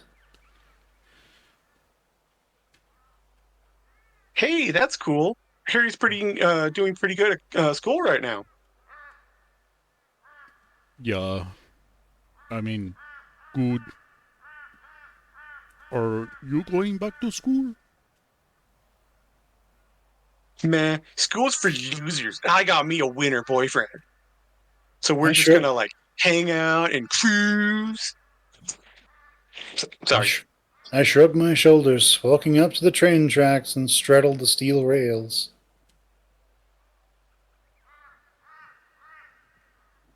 Not in Pueblo since we're moving up a couple states, but probably eventually. There's a lull in the conversation as we both go quiet. I look around, wondering if this was the spot where we hopped on the train. The train that turned out to be an old engine and caboose on its way to Peyton, where it was then transferred to a train mausoleum, Mausoleum. to a train Kind of, yeah. museum. See, this is why I don't think it makes sense. It makes more sense for it to just be a ghost train because that's why Clint would be there because it would, all the passengers would collapse into one car metaphysically. But if there's, and but if there's multiple trains going by at just random times, because he took off and ran for the first one, Yeah, who knows? Maybe and also you know, just the complete coincidence of all this lining up exactly when they needed it to at 4 in the morning. it could be something where like because there's multiple trains going through, right? It could be that the train gets to the end, and then when it hits the barrier, the limina, it gets sort of trapped in there for a little bit, and then gets teleported back to the other side, where it comes through town again. And it does this a bunch of times but each time it's gaining more power to escape the limina, the plane, this bubble. And then eventually, when they get on it, it has just enough extra people, I guess, that maybe helps to finally break through. Maybe it's built up enough, Mana force. planar, yeah, enough planar static electricity, if you will, to finally break through. Well, we'll find So out who knows? in a few scenes, actually. It had been traveling at a gentle 10 miles an hour to keep from derailing off the old tracks. So slow, just slow enough for us to catch. But that was the last three engines being transferred that night. Just a few hours later, the emergency services went in and recovered who else was left in town, including Leo. I still wonder if we'd even needed to hop the train, but I guess escaping was. But escape. But I guess. I still wonder if we even needed to hop the train, but I guess I was escaping more than just the town. I look back at Leo. Are you okay? Hmm? Leo looks up from kicking around some rocks. I mean, you look a little hang doggy there, huh? Hmm? We're doing walkies. Aren't you excited? Where's that tail wagging, huh? Give me my Wolfie a walkies. I scratch my head vigorously, trying to think of how not to say the wrong thing. Have you been doing okay? Are you happy? That very easy to answer question. Leo smiles. Not really. Are you? I think back to the past 2 years of nightmares and panic attacks, breaking down into tears out of nowhere. How just a few hours ago I dropped to the ground in the grocery store in Peyton because someone dropped a jar of jam. But Kudzu had been there, like always, to help me back up. I'm managing, codependent relationship with my lover. That's Harness. always the healthiest sign. Harness, dude. I can't cope with this. It's a process. That's good. Are you managing? Leo chuckles. I'm just leaving. Are you getting help? Like, professional help? No, just amateurs. Have you been like on Reddit mental health boards to get like. Oh my god, Reddit. Reddit relationships. Should I break up? My boyfriend farted in the same room as me. And they're like, yes, break up with him. Hashtag like r/relationship advice. Yeah, it's like the takeaway. At the slightest mild inconvenience, break up and never talk to them again. I finally found out who he really was because he did one thing out of the blue. After I completely was a complete asshole. He's I been picked a fight faking with it. him and he fought back. He's been faking it the entire time for the past 10 years. I've known him. It wasn't me hiding, but I've wanted to do all these things forever. That's my turn. I'm not a bad person. You're a bad person. That's right. All No. right, Chase, go for it. Yeah. No. Oh, well, it can really help. That Reddit fix you right up. I I like to do things on my own these days. Leah looks back towards the car. Kudzu barely visible through the windows. Mental health, that's something that you can always just personally fix on your own with no external support or help. Uh, People can help. You don't have to do everything on your own. I think it's best if I stay away from people, right? For now. That's why I'm moving back in with my parents. They're people. I just will not interact with them. All right, Chase, go for it. People can help. Wait, what? Okay. Uh, People can help. You don't have to do everything on your own. I think Oh, it's okay. I thought that was just a bunch of asides. no. Okay. No, sorry. And I actually went okay. back to the dialogue. Although, Okay. Chase only finally now noticing what we all noticed immediately. Journalist. I noticed the anchor bracelet missing from Leo's wrist. I looked down at the tracks.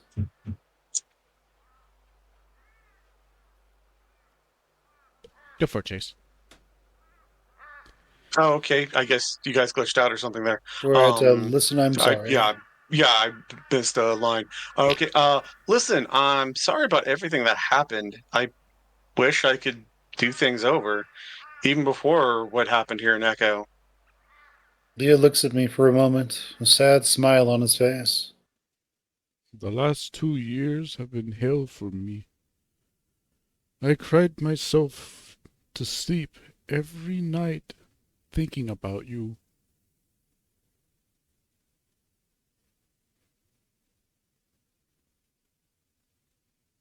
One second, gotta turn that down just a little bit. I feel my face flush with embarrassment and, for some reason, shame. But last month, for the first time, it stopped. I stopped thinking about you every hour.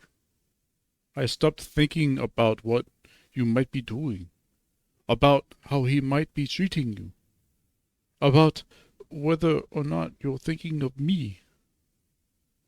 Yeah, I still think about you sometimes. And when I do, I still cry. But it hurts. But now it hurts less. So, yeah. I am doing better, Chase. Well, Leo, he beats me viciously, and you should be worried. But oh well. All right, bad joke. Moving on. Oh well, well, that's good. I have no right to feel a little sad, but I do. I'm sorry, Chase, for not protecting you the way I should have, for trying to control you and do all that shitty shit behind your back. Whatever the fuck within this town that made us all go crazy, I realize it twisted up my thinking. But those thoughts were always there. Echo just brought it up to the surface. So I'm a shitty person, and you made me realize that. And I'm sorry I brought you into it. Just know that I really did love you. Leo looks over my shoulder at the car again. Anyway, you should get back to Kud. He'll take care of you. And I hope you'll take care of him, okay? My mouth hangs open for a little bit, but that snaps me back to reality. Yeah, I'll do that. I start walking back to the car, but Leo doesn't follow me. I pause. Do you want my new number? Huh? Huh?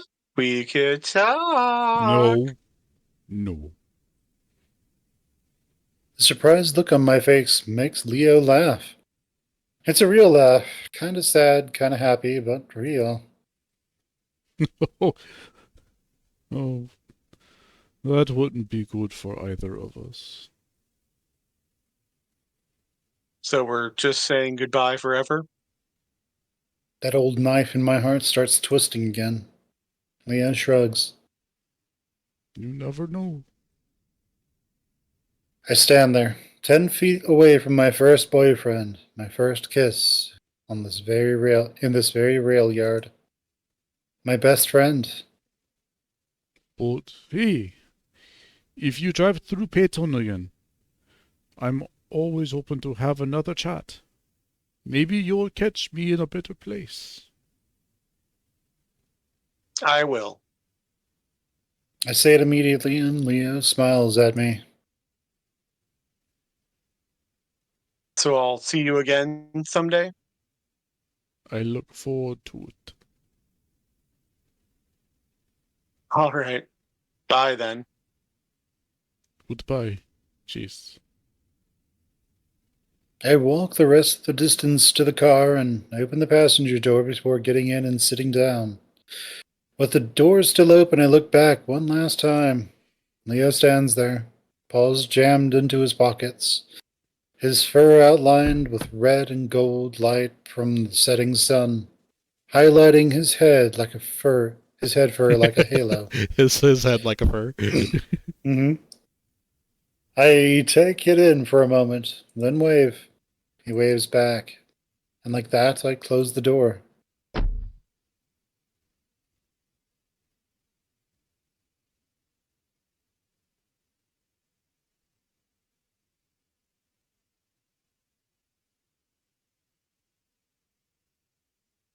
So there is. I'm just going to get the volume right for this. So there is the whole thing of. It brought up the idea of like trauma and stuff. So what Chase is going through is called PTSD. And that description of things is actually pretty accurate. Um, with therapy, it gets better, which is the good part. But yeah, it is 100% something where he'll hear like a jar get dropped and explode, and then he'll go straight to the ground and start panicking. And panic attacks are pretty common and normal. With therapy, it gets better. I don't know if it actually ever completely goes away, but it does help with how to manage it and deal with it. Trauma is very much something that comes from the subconscious. It doesn't make sense. This is what I always told people when I was still in mental health, which is so much of you is subconscious, and I would always liken it to like 90%, but it could be even more. And your conscious mind is this itty bitty little thing. All your emotions come from your subconscious, and your subconscious doesn't understand our world with its complexities. It doesn't understand the greater world that we're seeing. It only understands like basic information coming in. It understands the pain of breakups and that it feels that breakup, right? It feels a loss. When a relationship ends, it's the same for your subconscious as someone dying, basically. So, yeah, it's not great. As for treatment, like, you can sort of get over stuff on your own. It takes much longer than with actual treatment, though. So you can manage it on your own, but doing so isn't necessarily as good for you as you might hope. Having treatment, getting stuff off your chest. If you, everyone has had this experience. If you haven't had it, don't worry. You hopefully will, because I mean, life happens. But it's the whole thing of you hold on to just the crap, the garbage that has happened to you in your life, because that's just what we like to do. We like to grab it. We like to hold on to it. We like to manage it. We like to cover it up as much as we can. But you'll find that eventually you forget about it. You consciously forget, but your subconscious doesn't. It's still holding on to it. And then when that gets released, you feel so much relief.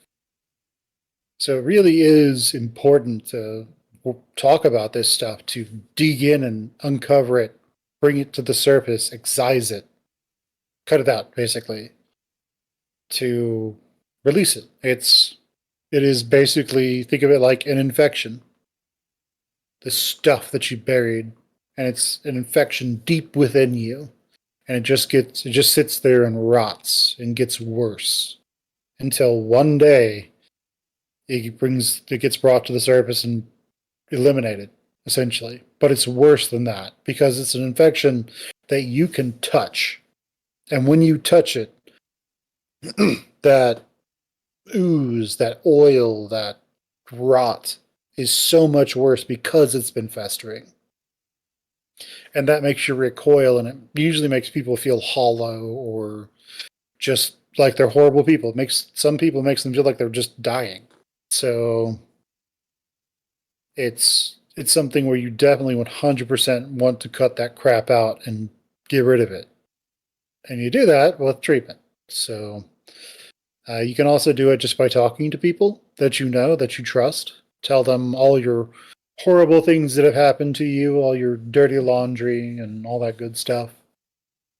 The nice part about a therapist or a psychiatrist or psychologist is that they are kind of required to not tell anyone. And if they do, they can lose their license. So that's the benefit of going to one of those and actually paying for that. They're also trained to help you with those kinds of things. Because there are patterns that seem to show up with humans. Remember, humans are just animals. The sweeping majority of us have brains that function very predictably in a lot of ways. Even if what's being processed through that doesn't necessarily make sense or follow specific patterns, certain treatment patterns can work. Keyword can. And certain treatment types can work better at getting rid of or dealing with certain things. And yeah, it's one of those things where knowledge is power, and they can help you by using certain methods to try and see if this works for the specific issue that you're having. And if that doesn't, we can try a different one. If that doesn't work, then a different one, and a different one, and a different one, until we've literally used all of our possible options to try and treat something, or if it gets dealt with. And if all the normal options don't work, there's probably something else that can work. If none of those work, then it's probably something that's being created by something else. And so we need to go dig in and find that. But yeah, Leo is he's not setting himself up for failure, but he is kind of setting himself up for a really kind of bad life, I want to say. There's in response to stressors, the humans like to isolate. Like if you feel like you're wounded, feel like you're hurt, one of the things you're going to want to do is get away from everyone, because that isolation makes you seemingly feel safe. It doesn't actually make you safe. It actually makes you more vulnerable. It makes it easier for you to be hurt. But it's a useful instinct. If you feel like, oh no, I have this horrible disease that I don't want to give to everyone else, well, if you're not near anyone else, you probably don't give it to anyone. You don't spread this disease. And as a result of that, your entire tribe or group don't die of, mega flu, super flu, or whatever. Instead, you do. But everyone else is fine. And that virus dies with you. So it is useful in its own way, but there are lots of times when it just doesn't really work the way it's supposed to. Lots of people who are addicted to drugs, once they realize they have an addiction, they tend to isolate. When people feel pain, they tend to isolate. It's just, it is what it is. It's not good, and you should not isolate. When you feel like you should just go to your room and hide from the world, that is precisely the time when you should not do that, and you should instead reach out to your friends. If you don't have friends, well, ladies and gentlemen, you can reach out to me. You can reach out to Tats. Reach out to Kaiser, maybe. They might say hello. There are plenty of Discords. There's Discord for Echo. There's a Discord for Healthy Gamer GG. It's run by this lovely psychiatrist. It's an adorable Indian guy. He's absolutely adorable. You'll love him. And he runs that. There are people there who will talk to you for free. Yeah, there's just tons of this stuff. You'd be amazed when people catch on that someone is in pain. Like the general human instinct is to help each other. It's one of the reasons we're so successful and why humans are still here, despite being kind of trashed here at almost everything physical. Humans are just, because we are able to think, because we are able to design technology and come together, because we look at a threat and say that thing needs to go, and we just go deal with the problem. Humans do really well. When animals who do not have that community instinct are put in danger, let's say a predator moves into the area, the animals themselves tend to isolate. They tend to hide from that predator. When a predator comes in and starts hunting humans, well, Paleolithic man would just say, okay, let's take care of this. And you'd have 50, 100 people go out there with spears, go hunt it down and kill it. You might kill 10 of them. But you know what? It's not there anymore. So do not isolate. Do not hide. That's not good for you. Your parents care about you. That is very true. But typically you want to get moving on in life instead of just living with your parents forever. It's kind of an important thing. You want to, if you are living with your parents for whatever reason and you're not a teenager, go to college. Find some exit strategy, because you will probably be happier when you're on your own than if you were just living in your parents' basement. Word to that. Go become an attorney. Go become a doctor. If none of that, go become a tradesperson. People in trades in America can make money hand over fist. So it can be a stressful job, whatever the trade is, but it's also one of those where you kind of just end up running your own business with your husband or wife or friend or whatever. And you guys just are making money, living your lives, enjoying what you can. Life is short. It's when you're young, it's a joke. When you get older, it's not, because time accelerates for you. When you're a teenager, the world seems to go, time seems to pass so slowly when you're a teenager, to the point that like kids just play video games all the time, just to make time go by, in a way, just to kill time. You get to your 20s and you start getting busy with everything, people, with all kinds of things, but time is still pretty slow. You get to your 30s and it starts to speed up some, but it's still not super fast. You still don't wake up and wonder where the hell the last week went. Then you get to your 40s, I'm not quite there yet. And I've been told by people over their 40s that time dilation really kicks in. It does. It does. Yeah. I woke up And at it like really, really, really kicks in after if you have kids. I woke up at 'Cause 40. then you're always busy. I woke up at 40. I woke up at like 7 today, and it's already uh late evening, and I'm just like, I haven't played any video games yet. Where did the day go? Yeah, there have definitely been times where I've noticed it. For me to feel like I have a whole day, I have to wake up at 6 a.m. And then it feels like I had the whole day, and then I go to sleep when it's dark, when it's late. I might stay up late and hang out with friends or something, but yeah, it is what it is. But if I wake up at 11, the day seems like it's just over before I'm even ready to start with it.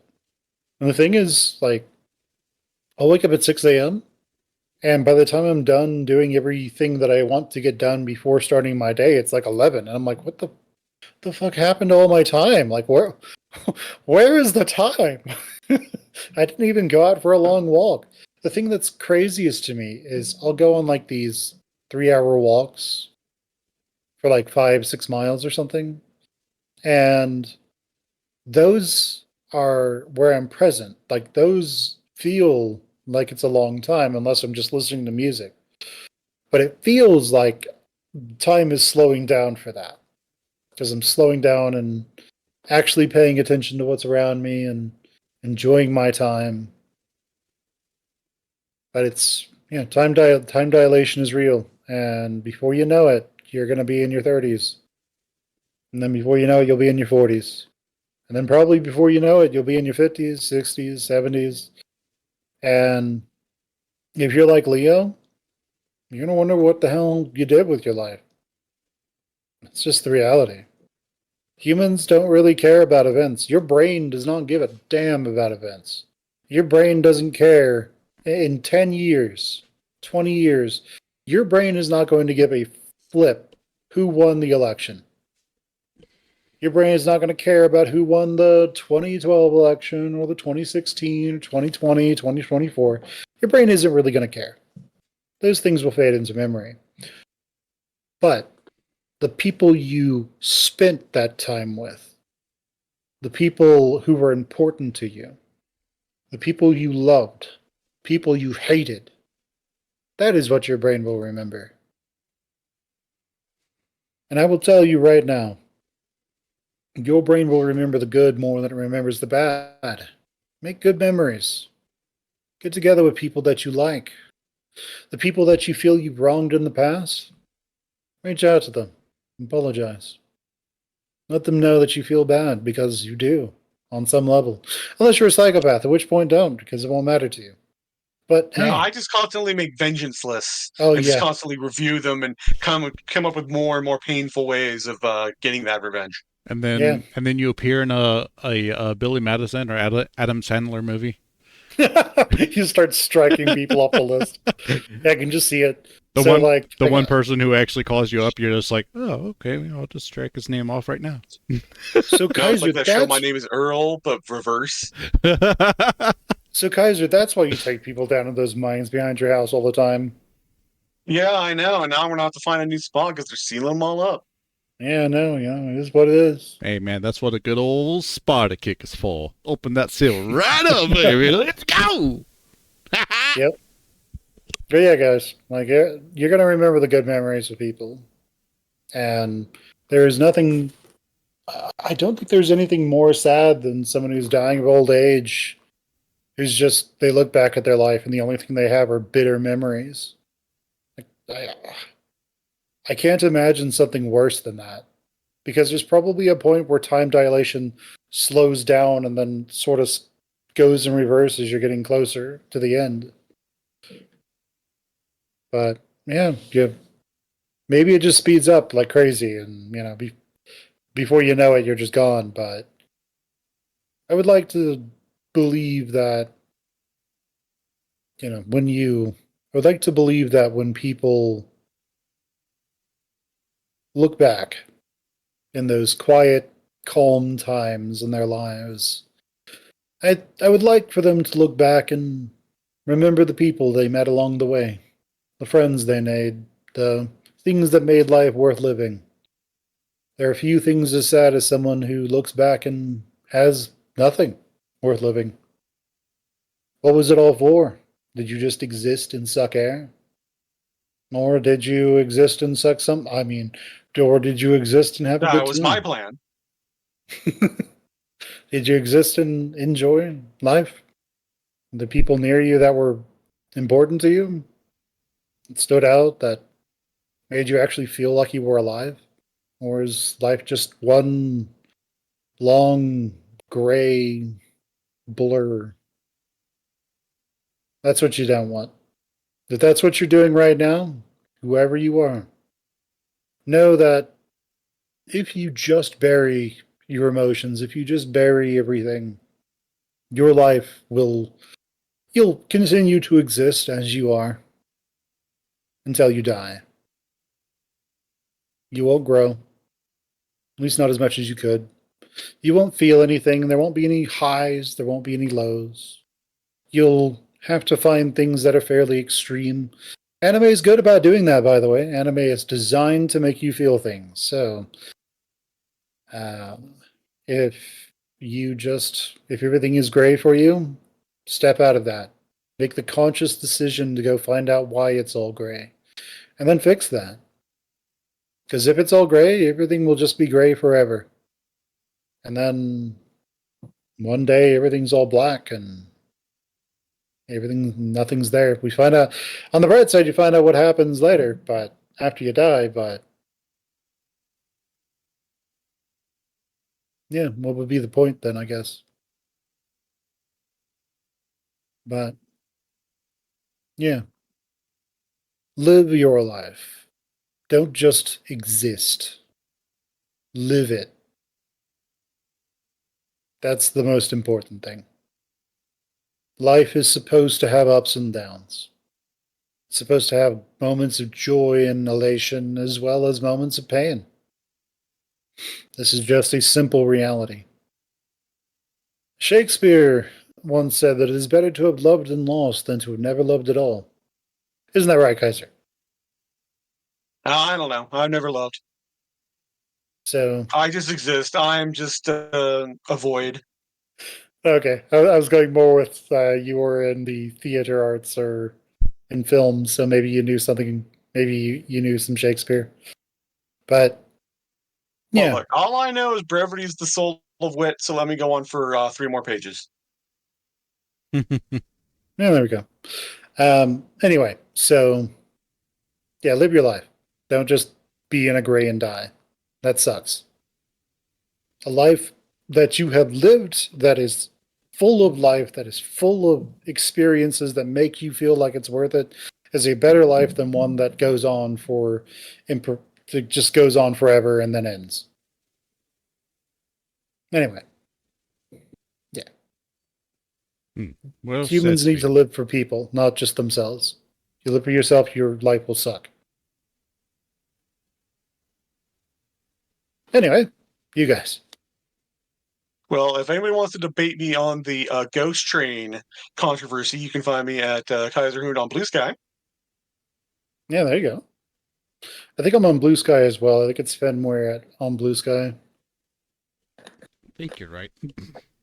And I'm- Tets. I'm also on Blue Sky. Of course, I also have YouTube channel, Cherry Candlestick, and I'm also Terry Candlestick on Blue Sky. And Yeah. well said, Finn. You really let your education with psychology come through, which I'm was kind of excited. I was really excited to really get your take on the story so far, and just like the trauma, just the raw trauma that is Leo's route. So thank you for Yeah. sharing all that. As I said, so the subconscious, I'll just give that quick, I'll just sort of summarize that real quick. The subconscious does not understand the world going on around you. Your conscious mind does. So when a breakup happens, your conscious mind is what triggers your subconscious mind to say, hey, I just lost someone very, very important to me. And your subconscious treats that the same as them being dead. Your subconscious mind does not understand anything, really. I mean, it understands basic things, but all of that has to be filtered through your conscious mind. And yeah, it's really difficult for your subconscious mind to really grasp these things. But yeah, it is what it is in a lot of ways. Yep. But yeah. All right. Sounds good. I know you've All got right. things to prepare for, don't you, Finn? My Pathfinder game tonight is cancelled, so not really. I'll probably do some more VR or something like that. What did you say, Rip? What was that? But all right, everyone. All right, so what are you guys planning on doing? We'll start with Kaiser. What are you doing moving into the future? Currently have no plans. All Just right. existing in the gray. Tats, what are you planning on doing in the future? I am finishing up a free class online at HubSpot.com. It's inbound marketing. I'm looking at some other marketing classes after that. And then for a truly professional career, since I'm already working in it, I'm thinking of just going into engineering technology with a focus on mechanical and electrical interfaces. And then that will be my moneymaker. And then I can continue making probably some fan fictions for myself, furthering myself educationally in engineering technology, getting different certificates and awards and whatnot. And then just looking at interacting with more people. And once I'm finally stable, maybe get into a relationship. And of course, continuing the YouTube channel, because that's a lot of fun, and I think it's a fun skill to have. Don't you All agree, right. Fen Muir? Oh, And you know, for me, everyone, yeah, I am going back to school, taking up some paralegal classes, seeing how I would like that after managing to slide my way into some legal profession. Because being able to work for myself, well, my previous job has taught me that mental health is very underpaid, and it would be far easier to either help found businesses that with people who do mental health and provide them services, as well as potentially helping people in lawsuits to get mental health. All of that would probably be a bit better for me financially. To paid way, way, way more money doing that than I ever would actually just being a therapist, and would be able to help more people. But hey, it is entirely possible that maybe, just maybe, I have a horrifically terrible experience with the legal profession and be like, screw this, I'm just going to go do therapy and then jump into that.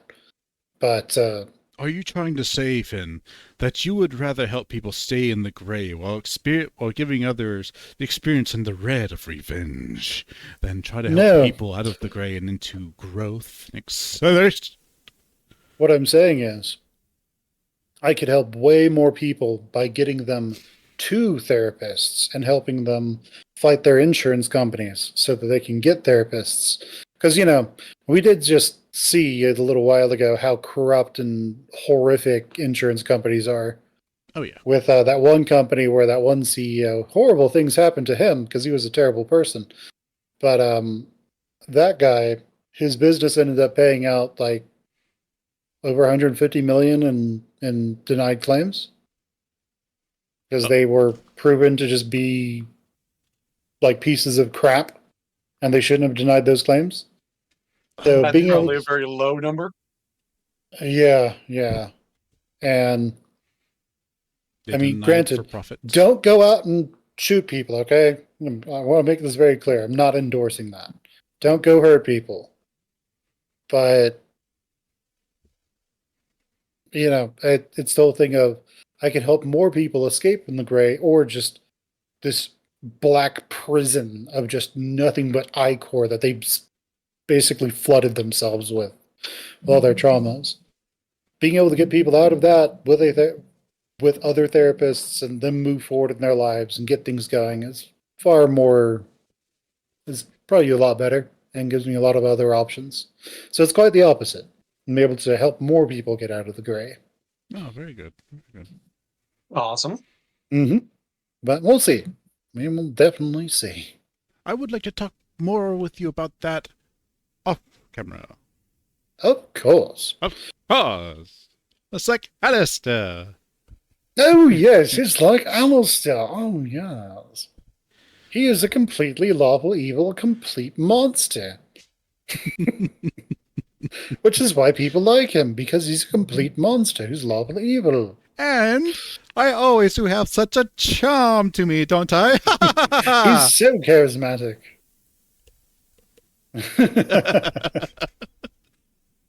But yeah, that's kind of what I'm doing. For the YouTube channel, I'll probably be doing more stuff where I'm probably going to start incorporating some VR. Recently redesigned my recording space to facilitate that. Right now, I am posting a bunch of Elden Ring videos from the Seamless Co-op that Tats, and Nev have done. We may still be working on that, but something happened recently. So the previous we'll live see. stream, you might know what happened. It may have corrupted our saves, but we have a workaround for that. And we'll both be called they'll all be called Elden Lord for some reason, but don't worry about it. They'll have really cool builds. So there's that. Maybe we can just strike that out and just have throughout the entire video, just have like a slash over Elden Lord anytime it comes up, and instead it just has like some name. just written with the mouse. I think it just has I think in the recording, when it gets to that and that happens, it just cuts to like a black screen with white text that says their saves got corrupted. It's just like no. Wait. It's got some meme. We got to include some meme in there. Probably like Yeah, Michael Scott screaming no from Yeah, The Office. Yeah. It's that or dun, dun, dun, dun. That meme. It was at this moment. It was at this moment they knew they fucked up. You might be wondering how I got here. Oh yeah, it's just a flashback. yeah. The very end of the video is at the front. It's like, you might be wondering how I got here. Well, let me take you back to the beginning of this, and just goes to us doing what we were doing. Yeah. See, that way you can trick everyone into just cycling through the content endlessly and just get tons of views. Yeah. How do you keep someone entertained for hours, and it's just the end of the video is the beginning of the video, and they wonder, how did they do that? So they click again. So there is something that's kind of interesting with Echo, which is this is all taking place in a small town. And I haven't grown up in a small town. Tats has not grown up in a small town. I don't know about Kaiser. I'm currently in a small town, the small town I grew up in. Yeah. So there is that thing that is kind of unique to a small town experiences, from what I understand, which is because of the isolation, because of how insular it can be. It is kind of hard to escape it in some ways. You're telling me. Yeah. But, all right. I think with that, I think we're ready to stop the stream. I do believe so. It's been a very good talk, very good conversation on Echo and related topics. All right. We're finally done with one route.